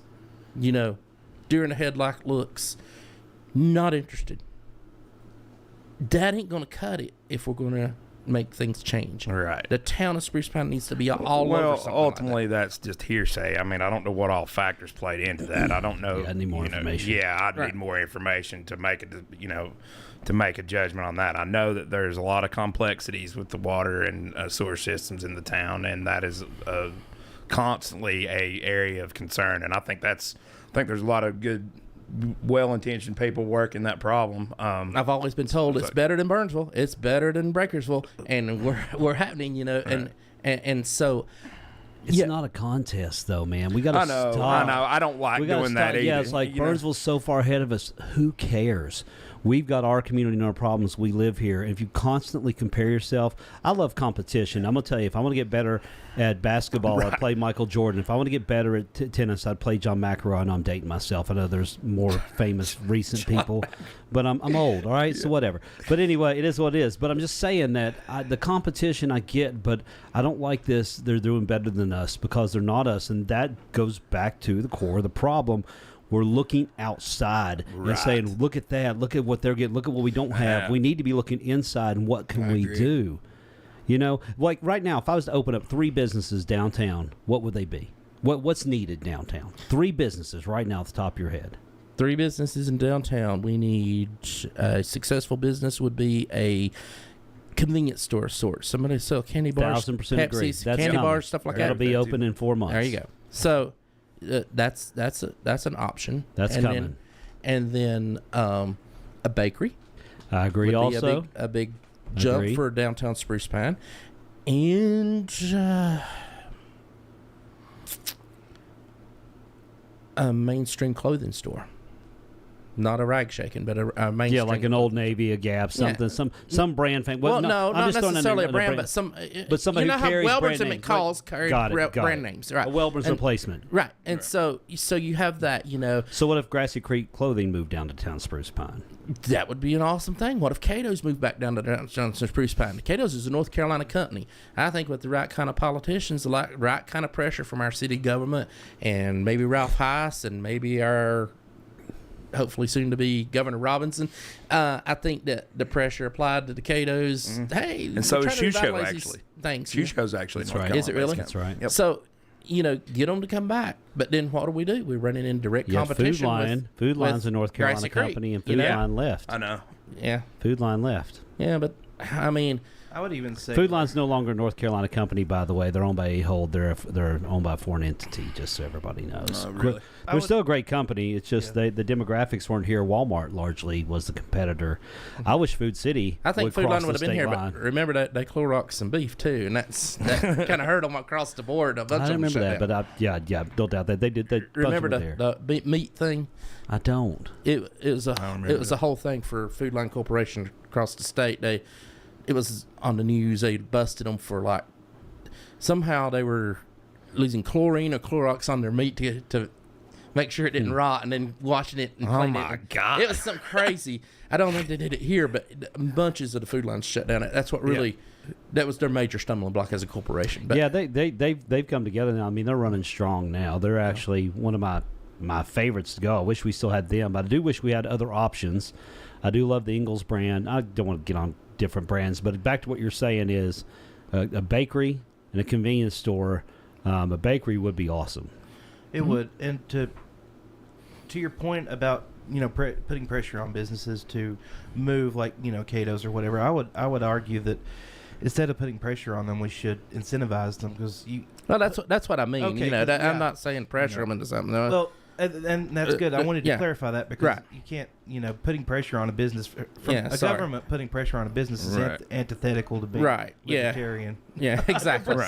Exactly. So, incentivize them to come down. Hey, Yeah. look, we can maybe work on your state taxes here if we get you Yeah. helping us downtown areas and these rural areas. But, I think that, these places, you have people like Michael Vance that has invested money here, and he's bought some buildings. He invested over $1 million, and he's actually a property owner and all. Yet he catches all kinds of hell online, and he's got the ire of the town against him, and they're right at each other, and it's not conducive of progress in any way.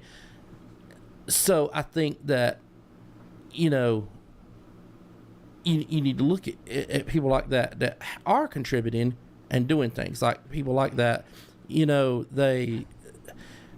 They're wanting to bring in housing. Like one of the things I saw on Let's Talk, somebody said they're wanting to bring in low income housing, and that's absolutely not what he's interested in. He wants high end housing and all, and so do the rest of us. I mean,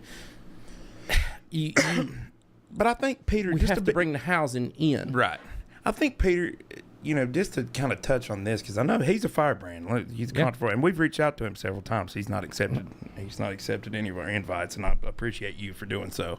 I think people just wonder when you see somebody like that that's an outside person, and it sure the hell seems like he's out just to create chaos. Let's just be 100% honest about it. That's what it looks like to 90% of the people that I talk to.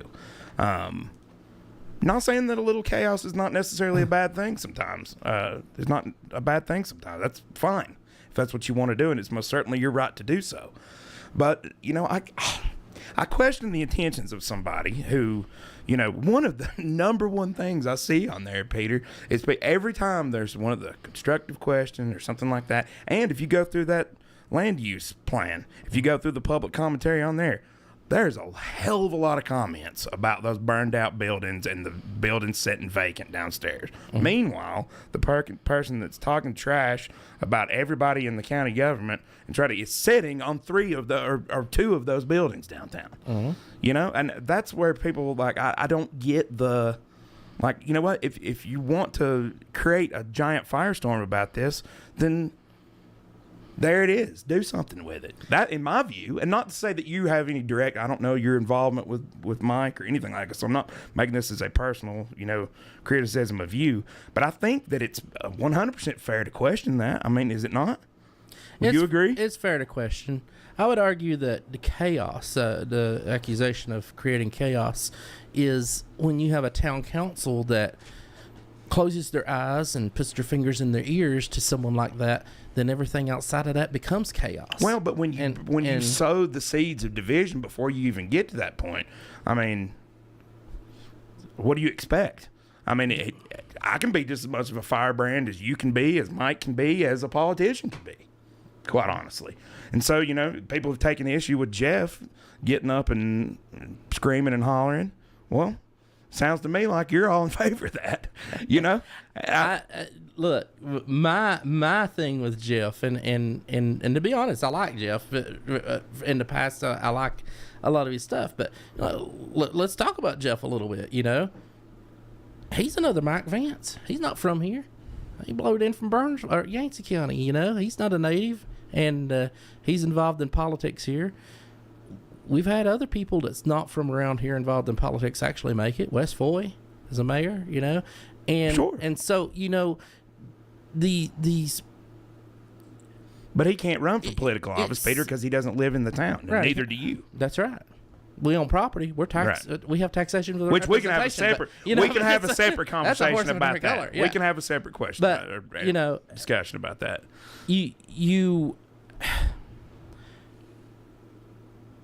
The town council needs to swallow some pride, in my opinion. Okay, this is strictly Peter Franklin's opinion. Okay, and instead of demanding that someone bend the knee, do you like the county commissioners extend the hand? In what way? In what way? What do you mean? Elaborate on that. Extend the hand in what regard? Dude, what's your problem? Let's talk. Let's see where we're at. Hey, Peter Franklin, won't you come on the HollerCast? Let's see what more we have in common than we have against each other. Sure. When's that going to happen for the town council? When are they going to do that for a Mike Vance? Has that not happened? No, not to my recollection. I mean, I've seen some of the meetings. I was present at one very vitriolic meeting over zoning involving your father's church, and that. I'm not opposed to your father or your father's church, but I'm opposed to that church being downtown, and I have a problem with it. There's issues like that need to be addressed, and you can't. I think there's just a fundamental disagreement over that between a lot of people. I can understand that. I can understand why it would be, but seems to me that ever since that happened, that Mr. Vance has not done a whole lot to ingratiate himself to make at least it feel like he's welcome for a hand to come his way and to say, hey. I mean, you can't just personally assassinate people and go after their businesses and everything else and then expect them to reach across the aisle at you.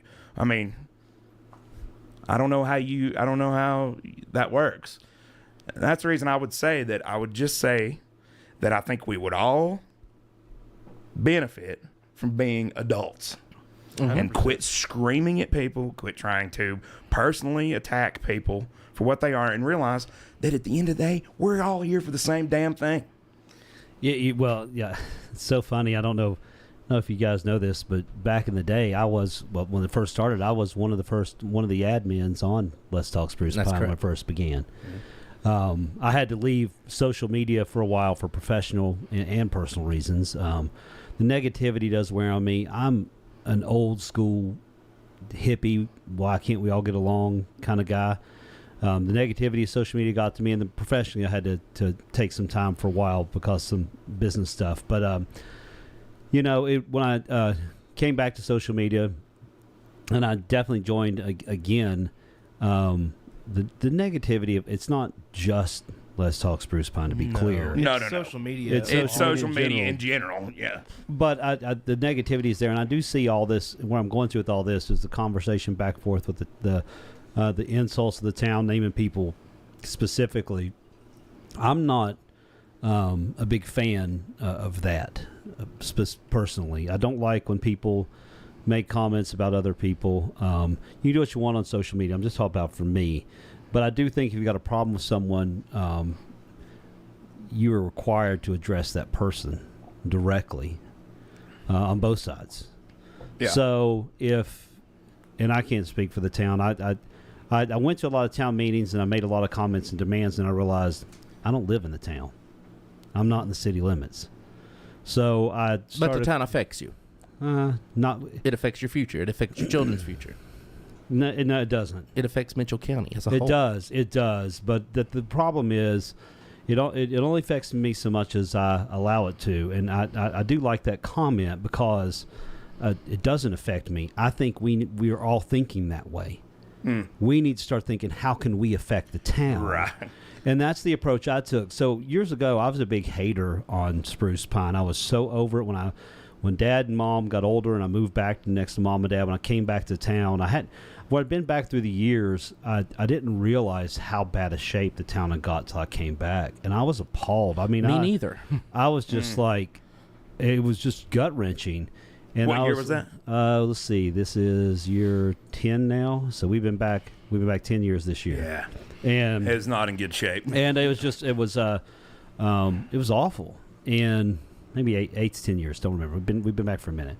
But I didn't realize how bad it was. Like, coming to visit Mom and Dad's one thing, you see it, but until you're here living life, getting things you need, whatever, doing business with a bank, when you realize things just aren't there that were. That's correct. Getting a suit. A simple thing. Getting a suit or shoes.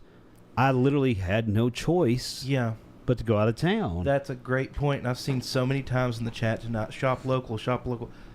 Where am I going to buy? I can't. I will, what I can, I will absolutely buy local. But I go out to Grassy Creek clothing as much as possible because he does have some nice things there. Yeah. He does. For sure. But for shoes and things professionally, there's nothing that for my living that I can do there. So I went to the place in Burnsville. It's not a fit. Tops in Asheville or Johnson City's my options, right? So, or online, of course. So anyway, where I was going with all that is I was really negative on the town personally. I was just like, God, this place is just so bad. And I did that for a couple of years. It's just human nature. It is just human nature. And I share this with the audience so they know who I am and who they're talking to. I've been through all the phases here. And then I was complaining about the Bigfoot Festival happened in Marion. And I was complaining to Zan. I was like, all right, 20,000 people in one day. That's $1 million of positive revenue to Marion in a few-hour festival. And I was like, why can't we do something up here like that? And Zan said, what are you going to do? And I was like, you know what, Zan, you're right. So, and where this is going is, I don't believe in aliens. I don't. I'm sorry. Sorry, y'all. I don't. I want to believe, but I've been in a lot of planes, never seen anything. But I did my research, and the first thing when I Googled is like, what's weird about Mitchell County? The first thing that came up was we got more UFO sightings than any other county in the U.S. Then I started researching about the Palomar telescope was made out there in Ledger by a girl we went to school with. Grandfather actually built the thing, the lens himself. All the stuff with the mines and technology, the tiles, the space shuttle, all this, right? So I came with that concept. So where all that's going to is I was very negative. I knew nothing about festivals. I never put on a festival in my life. Someone challenged me. I heard myself being repeated to me from someone else, and we took action. But you said something earlier that what happens in town affects me. I really think, I guess that is true, but I think we've got to figure out how to come together. And this is my intent, and the outcome I seek through this conversation is for us to find ways we can come together to affect the town and move this forward. You look at your history and my history, And we have a right. We have a right, I would say, to hate this town.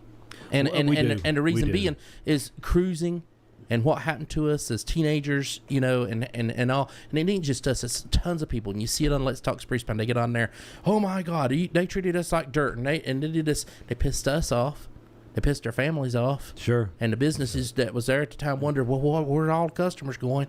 It was a dumb move. 90 statutes, 90 ordinances are in the Spruce Pine Town ordinances. I have every one of them addressing time after time after time. They'd pass a new ordinance. Can't park in that parking lot. Can't park in that parking lot. Yeah. Over and over and over. Yep. And it was just, they did not understand what they were doing. They were destroying They killed the economy. People.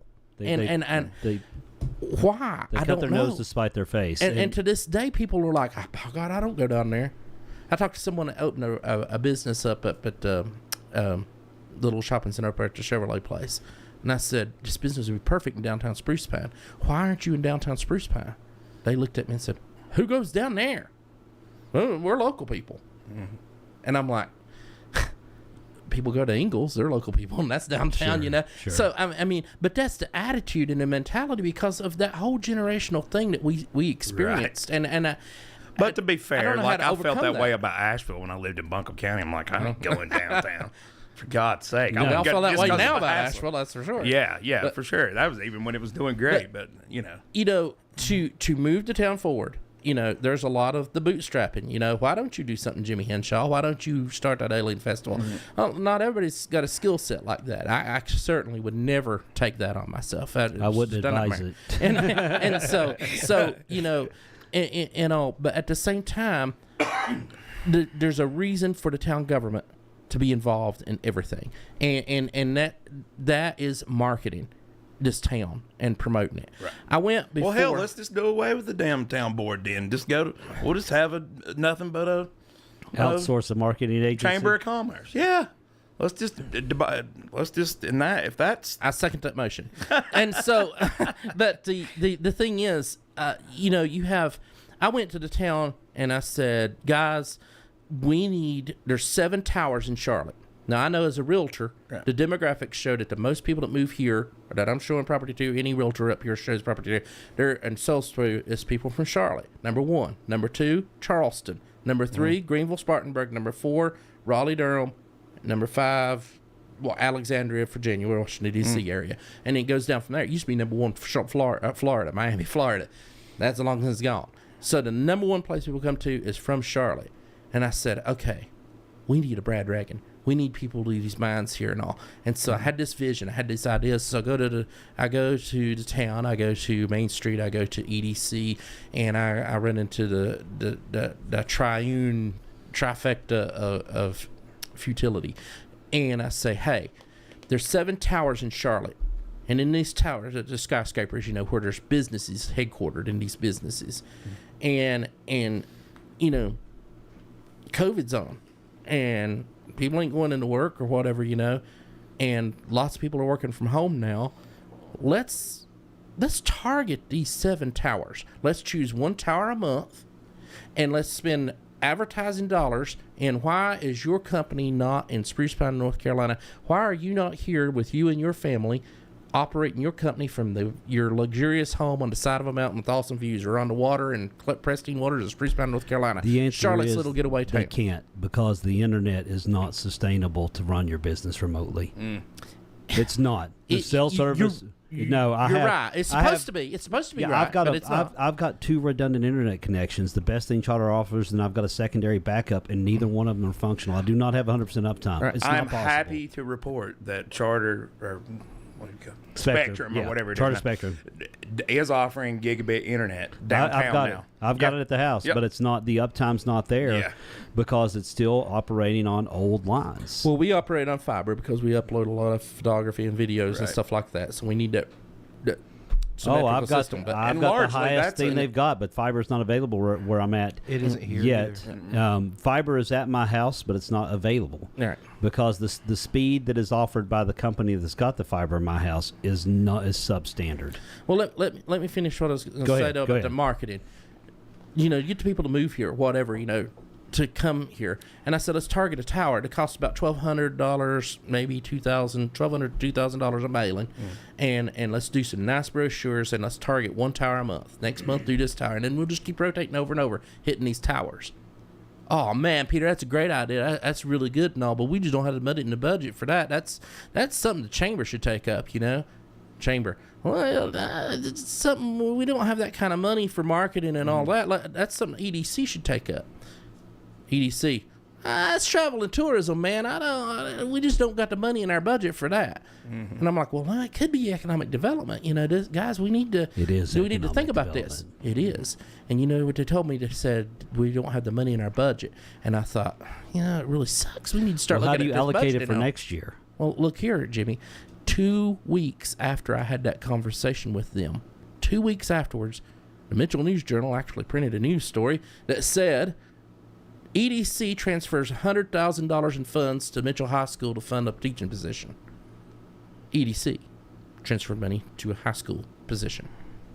And I'm like, you know, how's that work? Why would you take money from there? That $100,000 could have went a long ways to promoting stuff. Could have went a long ways to bringing people here to where we didn't have to close down some of the other schools. Yeah. It could work, you know, but nobody's thinking along those lines, you know. And you see the chamber, you know, to do what they can, but they, you know, they were failing too. And now I think, you know, with the TDA and the chamber both, maybe we can get somewhere, but I don't know. I don't know so what's out there. What I'm hearing consistently, if I start putting all this together, is there's not a plan. There isn't a plan. I mean, you got this Spruce Pine, here we go, Spruce Pine Proud and Strong from 2009 town plan for the same thing that they just did, what they're doing here, comprehensive land use plan and all. That's the same one there. You open it up and you look in here and see what their goals are, and Lord have mercy, it's the same thing that's going on now. So how long does it take? How long does it take to change and start moving forward? That's what I have a problem with the town council about. That's what I have, you know, I think each and every one of them's a fairly decent person, and some of them's pretty smart, but as a group, they have failed. And that's okay. So let me talk about this. So one thing I think is important to know, you got to remember the town council, they're from here too. That's right. They're not malicious. I don't think they're being malicious in their actions in any way, shape, or form. I don't either. I don't think they're being disingenuous. I don't think they're racketeering. I don't think that there's a lot of backwood handshakes going on. I think they're reactive. Yeah. I don't know that they're very. I can't say that they are proactive in certain areas. But creativity and vision are difficult traits to elect. They're difficult traits to possess and train. It's kind of you've got that mindset, or you went to school to gain that mindset, or whatever. However, that being said, I do think that to your point, how long does it take? Well, the plan needs to account for changes in seats, because these seats change. So if you're putting a plan of action together for 10 years, you need to make things, and you need to put positions in place to make that sustainable. How do you do that? You hire people, positions, to enact that plan. So for instance, a marketing person, a grant writer, whatever it takes, or to get these things in, you hire positions that the next group of people elected in, they inherit those positions. And more times than not, if they're meeting their production levels, they'll keep them. So they do that, and then they get pigeonholed into, well, you're going to be Main Street, and we're going to pull down from this funded from Main Street. We got Tier 1 County, we can pull that down. And it gets pigeonholed, and that's why nothing gets done. Sure, but that was I think that I have my own feelings on whether it's an effective program or not. What I'm saying is hire you specifically people whose job and training and background is in marketing and city planning and sustainability. I don't think anybody could argue with that. Yeah, why not? But let me go on with the town a little bit here. A young lady just out of college lived here probably 6 or so years, and I have a meeting with her, and I say, "What do you think about the town of Spruce Pine? What's your thoughts on our wonderful town here?" Because this girl, she's sharp as a tack. I mean, she's smart and energetic and marketing minded and all that. And her first response to me, had my very first encounter, my very first meeting with her, and long before Spruce Pine, Let's Talk Spruce Pine came out, or any propaganda pieces or anything like that, and long before anger with the county or the town council or anything else, I said, "What do you think about our town? What's your feelings on this?" Now, what I was looking for is that, we're the biggest small town between Asheville and Boone, and we're growing, and we have this and all. The girl looks at me and she goes, "I feel like this is a town held hostage."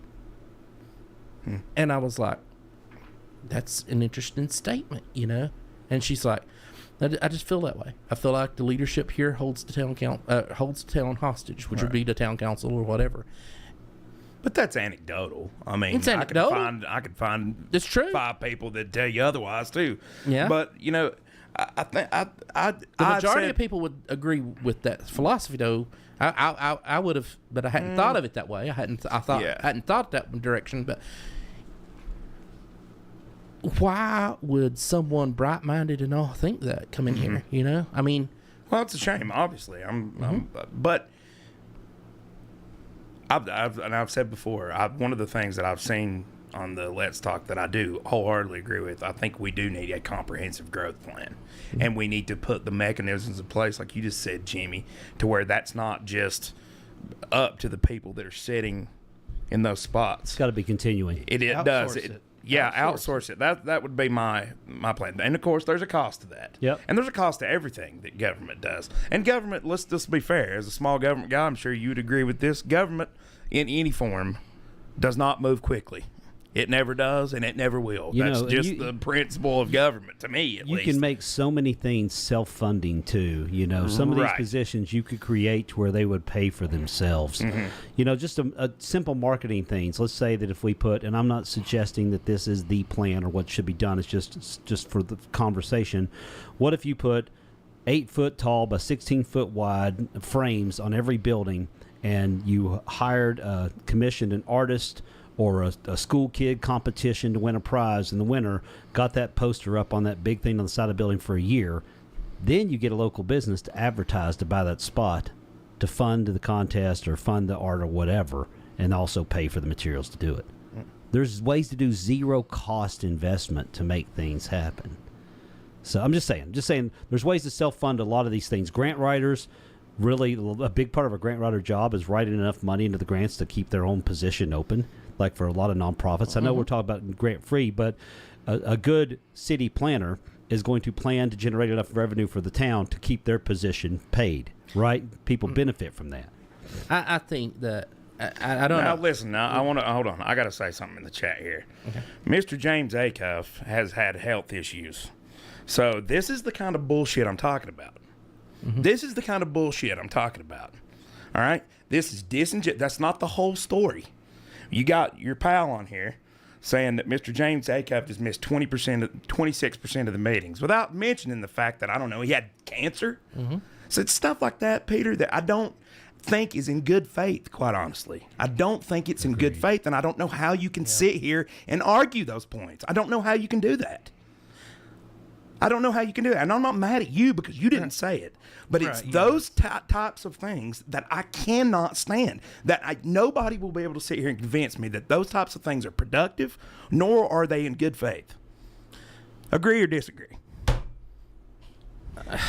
And we're not attacking you. I'm not attacking you, Peter. But it's just, I don't understand the angle at some of these things. We can be contentious with one another. We're sitting here having a conversation. I've agreed with probably 75% of the things you've said here tonight. We have disagreement on what amounts probably to about 25, and some of that is probably just philosophical disagreement. It's stuff like that just quite frankly gets under my skin, and I understand why it gets under Jeff's skin. I get why it gets under everybody's skin. It's not, to me, that's bullshit. That's just being a bad neighbor. You want to move here and buy buildings here. You care about this place. Care about your neighbors. Mm-hmm. I mean, if we don't start there, if we don't keep mountain hospitality, then what the hell do we have? That was about the only thing we did have back when I went to college out of Mitchell High School. Yeah. This town didn't have anything. But it's stuff like that just irritates the shit out of me, quite honestly. And I'm sorry. You didn't say it, but it's your page. It's your people.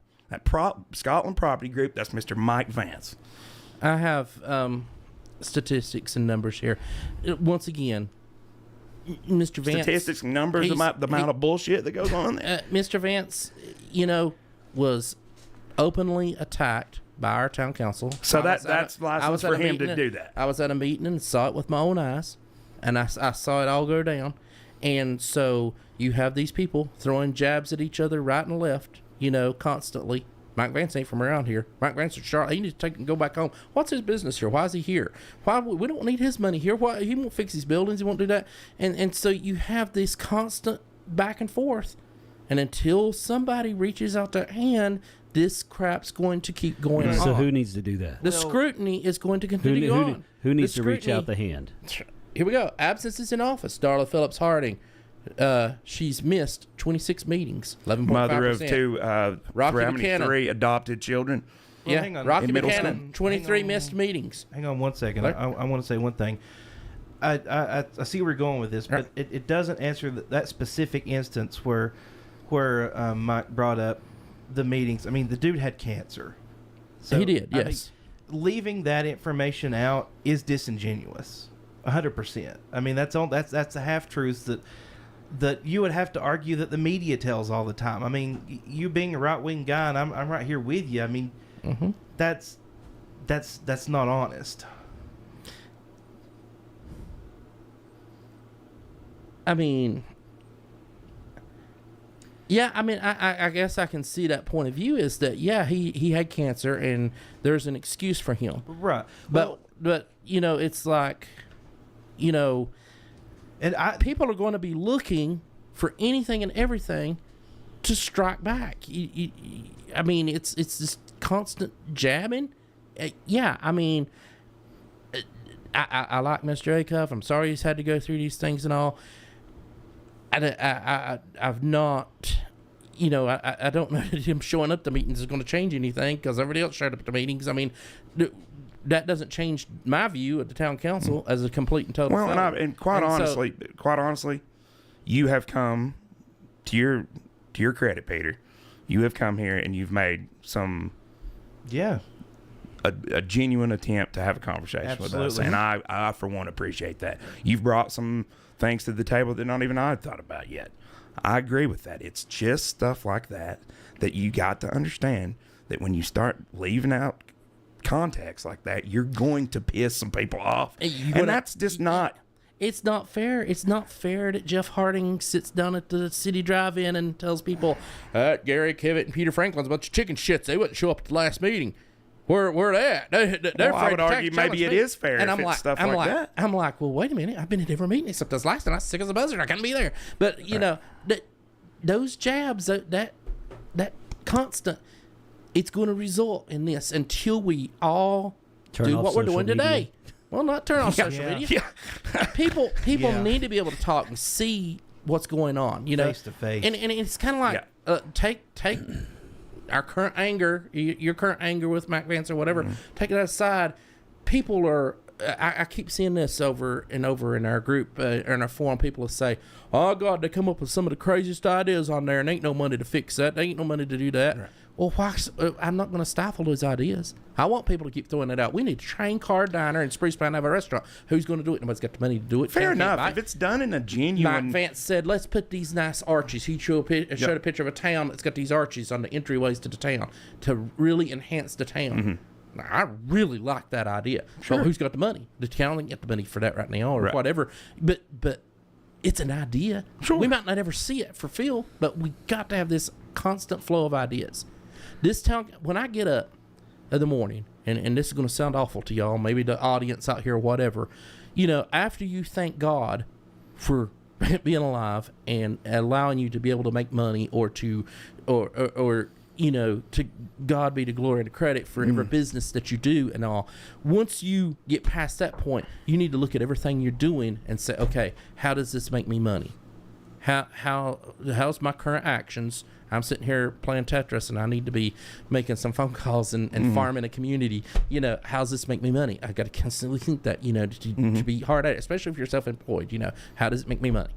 And the town council, in my opinion, needs the same philosophy. The town council philosophy needs to be this. Every waking moment, if you're an elected official in this town, needs to be, how do I increase the prosperity of my people that's here? The people that has entrusted me, how do I do this? I couldn't agree anymore. And what I will say is, to that degree, why don't we take care of our own and our support our local businesses right now? Absolutely.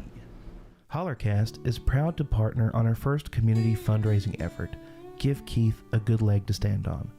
Keith Stewart is a member of the community who has had several life-changing medical diagnoses arise this past year. He was diagnosed with stage 3 laryngeal cancer and has had to have his voice box removed as part of the treatment. Also, due to complications with neuropathy, he has wounds that cannot heal and needed a below-the-knee leg amputation. Throughout all this, he stays strong and proud, missing his life of being able to speak and walk. Keith is a kind-hearted soul and has always been a helping hand to others, and now he is in need of a helping hand himself. His savings has been depleted due to the overwhelming cost of the surgeries and medical bills. The funds raised will be used to pay for a prosthetic leg, an electric wheelchair, making his home handicap accessible, as well as a permanent voice box implant. Please visit the link in the description below to donate and help give Keith a good leg to stand on.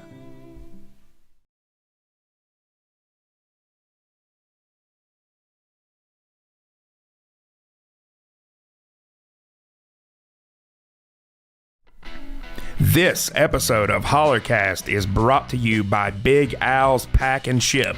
Located off Roan Road in downtown Spruce Pine, right next to Webb Funeral Home, Big Al's is your full-service shipping solution, shipping out UPS, FedEx, as well as DHL. In addition to shipping services, Big Al also offers copy and fax support, notary public services, and is Spruce Pine's go-to source for U-Haul truck and trailer rental.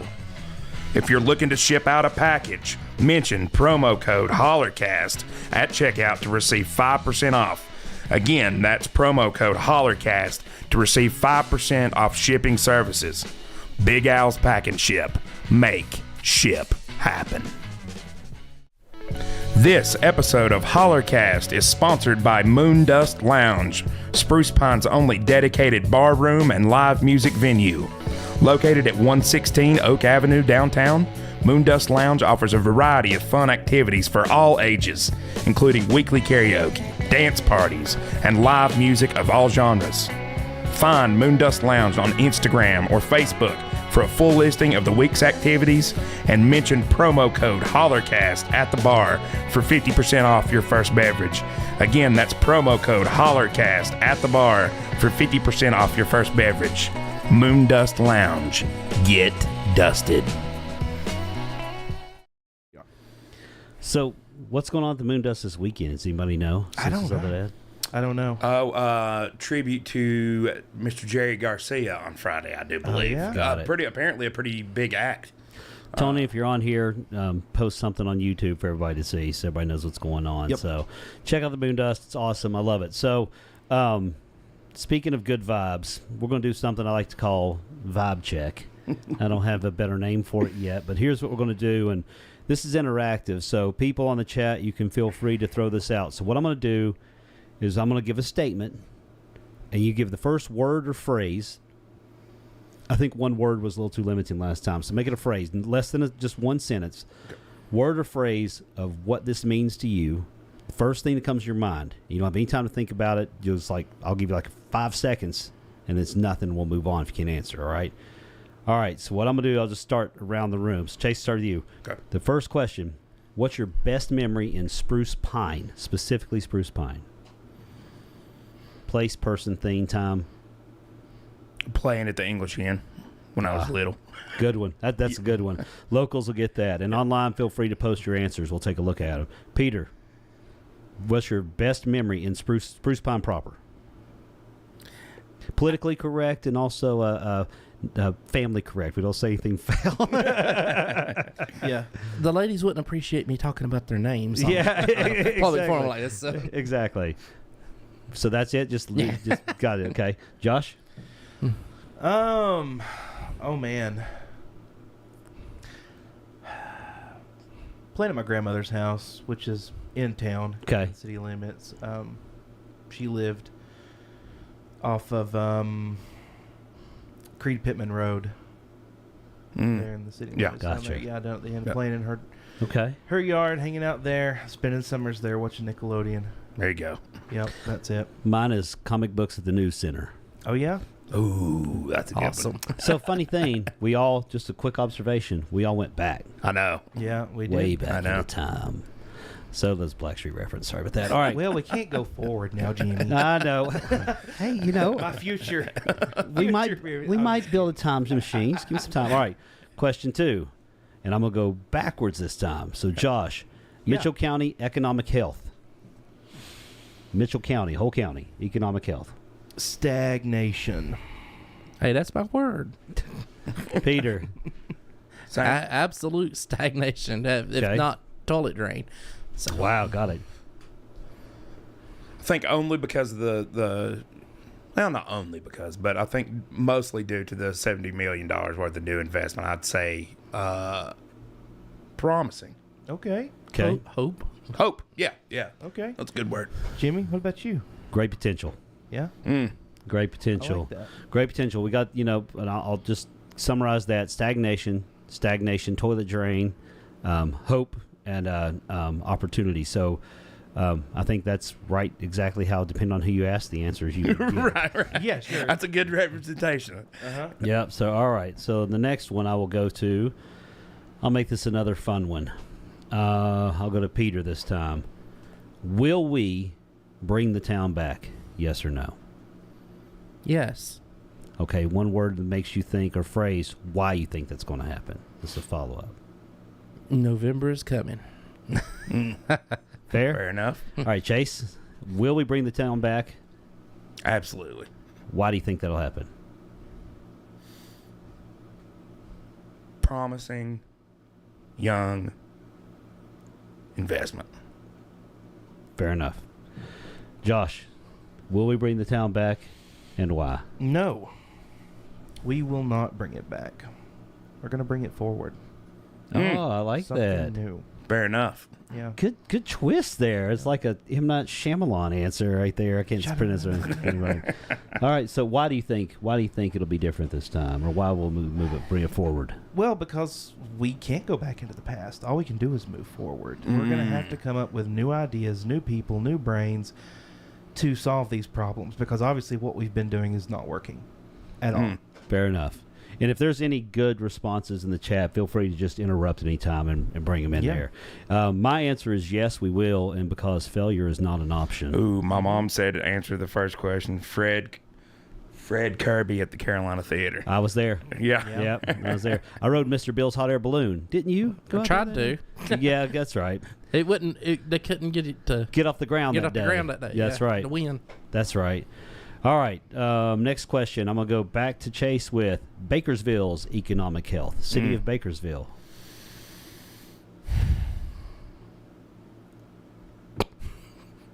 I would say it's stagnated, and I hate that. I think your answer, of like the pause, kind of revealed where you're at there. Now we can only tackle one town at a time. Exactly. Yeah. We'll come back to that. Peter, Bakersville economic health. You'll have a different take, I think, because you're a profession. I'm curious your answer. I am too. You know, I think it was good, starting to get better, but for some reason it's kind of stagnated, and it's I'm not attuned to Bakersville politics. Yes. Sure. I'll go ahead and jump in. I have no clue. I don't, and that is a shame on me. I don't. Yeah, shame on me as well, because I honestly don't have a clue either. I go to Mammy's quite a bit, though. I do like that spot. And also, shame on me, I've never been to Mountain Holler. So. Me either. I have. Mountain Holler's awesome. I know. I hear It is that. so good. Yeah, shame on me for that. So Yeah. Now, I did try to go one time, and I got all the way over there and realized I'd forgot my wallet, and then I ran out of time. So Yeah. I tried. All right, so Josh, Bakersville Economic Health. I think it has room to grow, especially if people purchase HollerCast merchandise. Yeah. Just saying, just rapping right now today, everybody. Fresh off the presses. I'm very agnostic on Bakersville's politics and just Bakersville as a whole. I have no clue. Yeah, me either. I like to aggravate the people in Bakersville. I tell them, I'm like, look, guys, there's only everybody that comes to Bakersville, especially from Mitchell County. Everyone that goes to Bakersville that doesn't live there is pissed off about going there because there's only two reasons to go to Bakersville: you going to court or you're going to pay your taxes. Either way, it's just got a bad rap. Here's a question for you. Does Bakersville have a mayor? Yeah. yeah. Do they? Who is it? I have no idea. We are not, man. That is bad, dude. We should do some research. Thank you and have a great night, everybody. So, can we edit that? No. Well, so No, what? I what love it. I It love used to be my Chuck honesty. Vines, didn't it? I think it was Chuck I remember Vines it for a was while. Chuck, but Yeah. I don't know. I had one more question about Bakersville, and it completely left my mind. We'll come back to it. Yeah. All right, good enough there. What is your favorite spot in Mitchell County, Peter? Ooh.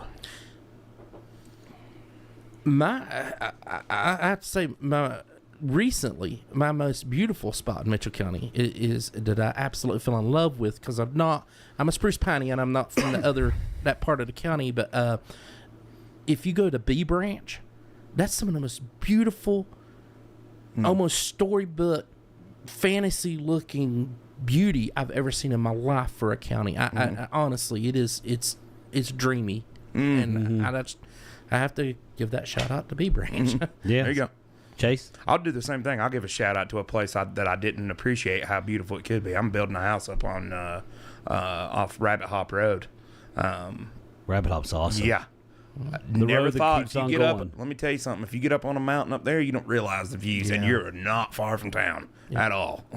Charles E. Vines is the mayor of Bakersville. So North Chuck's still Carolina. the Chuck's still the mayor. Chuck, Thank yeah. you. Chuck's still Thank the you, Chuck. fact check Fanny. All right, Josh, favorite spot in Mitchell County? Oh, my house, easily. Ah. Guitars, drums, snakes. To be I- fair, you have a pretty cool house. Favorite spot.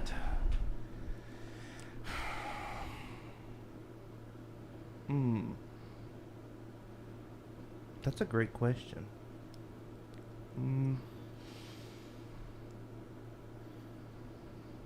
I just like to drive around. I don't know. I don't know that I have one favorite, like, in particular place I like to go. Yeah. I agree. I with that. really can see that.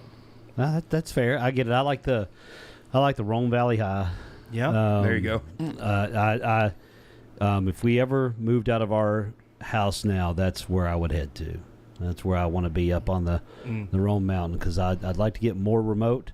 Either that or somewhere out between Poplar and Pigeon Roost. And yes, I do mean between the Oh, two. man. Here we There go. is a way. So we got Big Rock Creek. There you Rome go. Mountain. The top of Balsam Avenue, where you can look down and see across the town. So I Agreed. would agree with that. Yes. Agreed. Rome Mountain, of course, obviously. Hoot Owl Mine. Hey, that's a good one. Mike, that is a good one. I grew up there. Yeah, he did. Chandler's house, there at the billboard where we sit, the big McDonald's board, go up there and sit, and you could look down over town. That was a nice view. And I really wish when we put 19E there at the chalk, at the top of the chalk, there'd been a pull-off with an overview. To It look really down over needs Spruce. it. Yeah, That's it an does. awesome view. We were talking about that the other Yeah, I day. gotta get That that was a cool funded. idea. Yeah. All right, let's do another fun one. Spruce Pine Economic Health, Peter Franklin. Economic health. I think it's got potential. I do think that it's not dismal. I would agree with that. Okay. I would agree with that. I think so. Go ahead. Yeah, no, I was sorry to add to that, but no, I would agree with that. No, that's fine. You can jump in. No. Josh?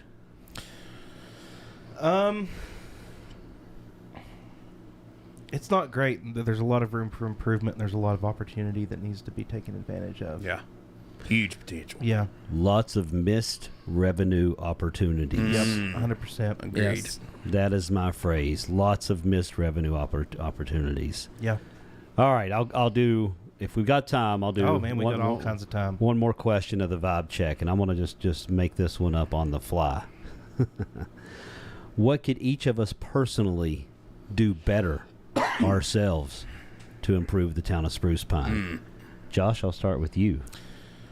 I would argue, by the way, you're doing it a little bit with Well, thank this, you. but I go appreciate ahead it. and throw in your own answer. I can try to be a less terrible person tomorrow than I am today. All right, I'm gonna ping pong over here to Chase. Chase, what could you do? God, pick Personally. up some trash. Bingo. Pick up some trash, man. Let me tell you, I was at Brad Reagan the other day. Drove down. Just to say, they were talking about the new swing sets and all that stuff. And I have a 8-year-old girl.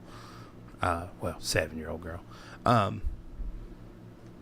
Drove down there just to see those couple people playing basketball, brand new basketball goals, which was awesome. Mm-hmm. And then these guys take out and leave, and there's a whole like McDonald's meal just strewn all over the whole place.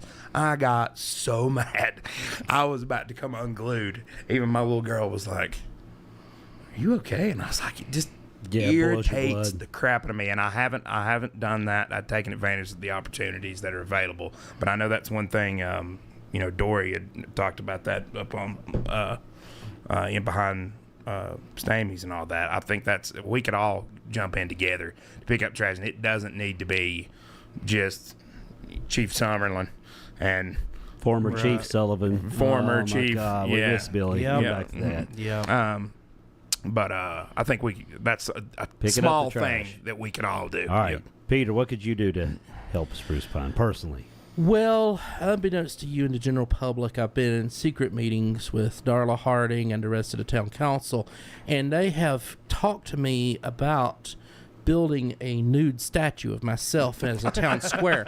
And while I know that it will just drive women folk wild from across the country and we're going to have major security issues, I have to decline. I mean, it's... No, I think that... I like that answer. I like that, I too. do like that answer. I would raise funds to remove it, but go ahead. That would be something. We would join BLM and Antifa on tearing down, right? So That's funny, Pete. That's hilarious. I think that I work in my business. I'm a marketing firm. Every day I market this town. You know, it doesn't seem like it sometimes because, like on Let's Talk Spruce Pine, we're calling out these town council and everybody and giving them some grief and wanting to do this, but and there's been people say, oh, that Let's Talk Spruce Pine is going to hurt the town and image and all. People are not tuning in. They're not finding Let's Talk Spruce Pine to for a tourism thing. The people that's here on there are people that's invested here and all that. Outside of that, in my marketing materials and stuff, we're the greatest thing since sliced bread. We have no problems. We have no issues. And I work to promote and market the town every day. And I think that Let's Talk Spruce Pine, although it causes great consternation to a lot of people and all, I think that it is a benefit to this town. It's giving people that voice, and that's Well, it. while we're on the subject, I just wanted to bring this up to you. And this is not a gotcha thing. It's just that somebody sent this to me. It was just a screen grab of somebody talking about how when she had joined the page, that it kind of turned her off. Actually, she was gonna buy a house here, and they had supposedly lost out on $2,000 for it. What would you say to somebody like? And obviously, you can't please everybody, of course. And certain people, I would argue that I wouldn't base my decision on whether to buy property in a place on a Facebook group, which I think is a questionable thing to do. But I did want to bring that to your attention. And again, it's hard to regulate Facebook groups. I understand you're never going to get into any, you're never going to make it perfect. But I did want to say that while we were on the subject. Honey, there is that Let's Talk Mitchell page, and if that doesn't turn off, I don't know. Yeah, that's silly. Right. To be honest, that's just silliness because there's nothing different about Let's Talk Spruce Pine than there is in any other town. There's a forum. I actually based it off of one in Florida. There's a place down there in that town. St. Cloud, They're all- Florida. they're all the same. And Just name anywhere in it's a Florida. lot It's like all the that. Oh yeah, it's I mean- all absolute. Just So yeah, I mean, Dumpster fire. I just don't see that being. Well, and I think if anything, I was thinking about that. I think if anything, that's almost more of a commentary on, I do, and Jason said it in the chat there just a minute ago. I think we need to reach across and try to find common ground. I don't know how that happens with certain individuals. I don't know what that looks like, but I do think we need to reach across and find common ground. I'm glad we did this today. One thing's for sure, we're not the Stepford wives. We're not all robots here and obeying and going Right. forward. But we can be good to each other. Yeah, we can. Yeah. And we can be better to each other. And Make it look like it's a good thing from the outside. Yeah. Sorry, Jimmy, I completely ran your thing No, off. no, I'm it's sorry. cool. I enjoyed the conversation. I was just over here thinking what I could personally do better, and I guess it's simple. I got to solve the labor and employment crisis myself. So, but I don't know. I just what I could do better is get more people on the train. I could get more people involved. I'm good at. I think we all. I'm good at talking. I'm good at talking. I'm good at running my mouth. As people who've known me my whole life, as Peter knows, there's never been a shortage of words in my brain to say. But I could do a better job getting more people involved in general. And I'm taking that mission on. I mean, but I could do better at that for sure. Yeah. One final poll on a scale of 1 do it. to 10. 1 to 10. How would you rate tonight's conversation? Chase, I'll start with you. Scale Man. of 1 to 10. Only because it wasn't longer than 9, man. I appreciate it. I really do. Thank you. Thank you, Peter. thank you. Yeah. Peter, how would you rate tonight's conversation? 9 to 10. Josh? oh 10, easy 10. I'm giving tonight's conversation an 8 because we didn't talk about the ordinance long enough. No, but I give it an 8 because there should always be market room for improvement. Yeah, absolutely. I do think this is a great step. It's the outreach you're talking about, reaching out the hand, man. Pete, we've known each other our whole lives, and we've agreed and disagreed many times. Hell, I set you on fire our freshman year. You surely did. And you forgave me and survived, and it was not intentional. Well, it was a little intentional, but You didn't know I was stealing gas that morning. no, you had gas on you when I was trying to burn your rear with a lighter. I apologize for that again today if I never did. I've thought about that many times. Sometimes I felt bad. Sometimes I felt very good about it. I just crack up laughing when I think about it. It was got Hilarious. good times, man. We had great times. But see, what I do want to have a closing thought. Yeah. A lot of people don't understand why we're so passionate about this town. And I think people who move here, they talk about how they're not accepted, how the locals don't like them. And I understand that's a challenge, but there's something magical about this place. I don't know what it is. I've lived all over, and there's something about this place when you're born and raised here. I didn't even really realize that there was an outside world outside of Spruce Pine and Mitchell County growing up. I mean, I knew we'd go on trips or whatever, but it was like Hollywood. Everywhere was a destination, but this was really home. And I know people that are 90 years old that have that same conversation with me. I know people that are 9 years old that have a similar conversation with me about being here. There's something magical about these mountains. And I think and you guys will hear me say this a million times, we need progress through preservation, because the biggest thing we encounter with us locals is we don't fear change. We actually embrace change. We know we got to grow, because you're either growing or dying. But what we really don't ever want to lose is we don't want to stop being hillbillies. And I mean that intentionally. That is not a slander. I mean, I'm very proud of being a hillbilly, mountaineer. I like either one of those terms. I was raised in the woods. I mean, I rarely wore shoes growing up. My mom said I was basically a feral cat. But that's how it was. And I mean, but we had so much joy. We were so sheltered from the world. And that was later in life that became a challenge, but early in life, that was a beautiful thing. But I think what people feel when they get here is the caution of us mountain folk. We don't just trust everybody on a warm hello and how you doing. Now, I know people who have only been here a few years.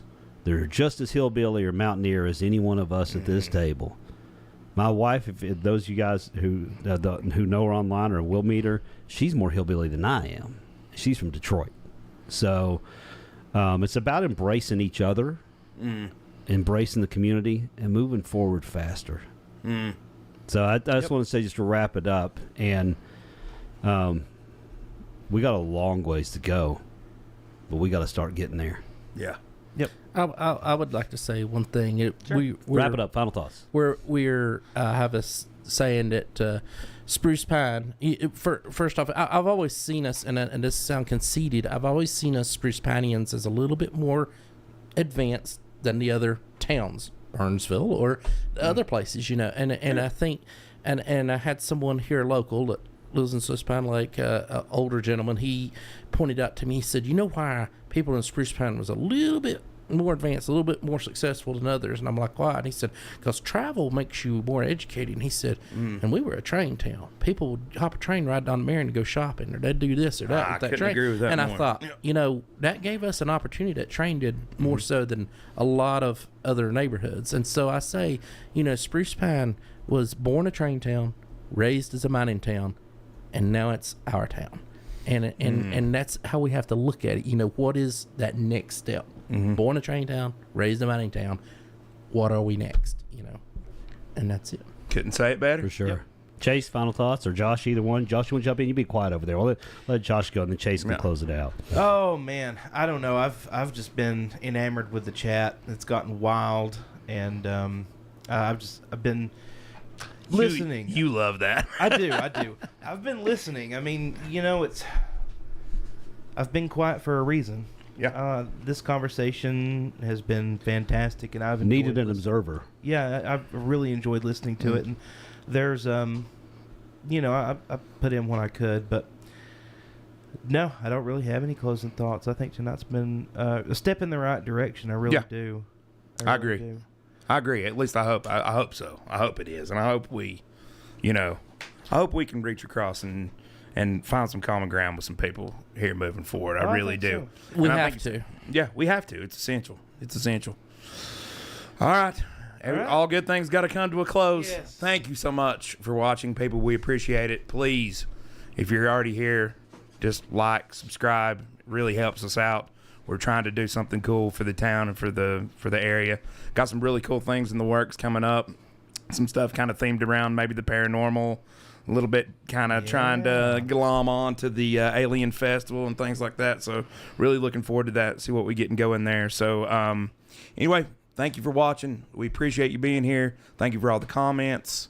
And go check out our merch. All that stuff really helps us. We got some new merch. Some of it's plug that pretty sweet right now. Yeah. We have all kinds of merch.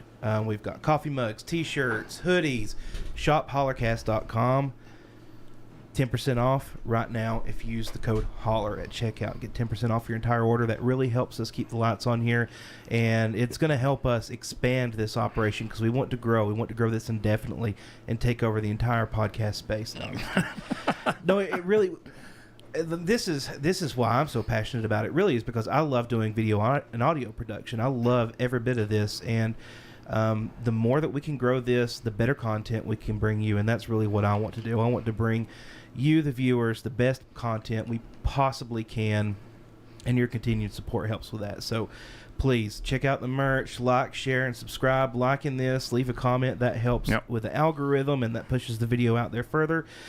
Big Al's Package Ship, Moon Dust Lounge. Yeah. All those people for supporting us really good. Go donate to Keith Stewart's fundraiser. Yes. We got his dinner coming up here. All those details can be found down in the description below. I'll link them down below. I will. All right, everybody. Thank you so much for watching. We love you all. Until next time, peace out. Peace.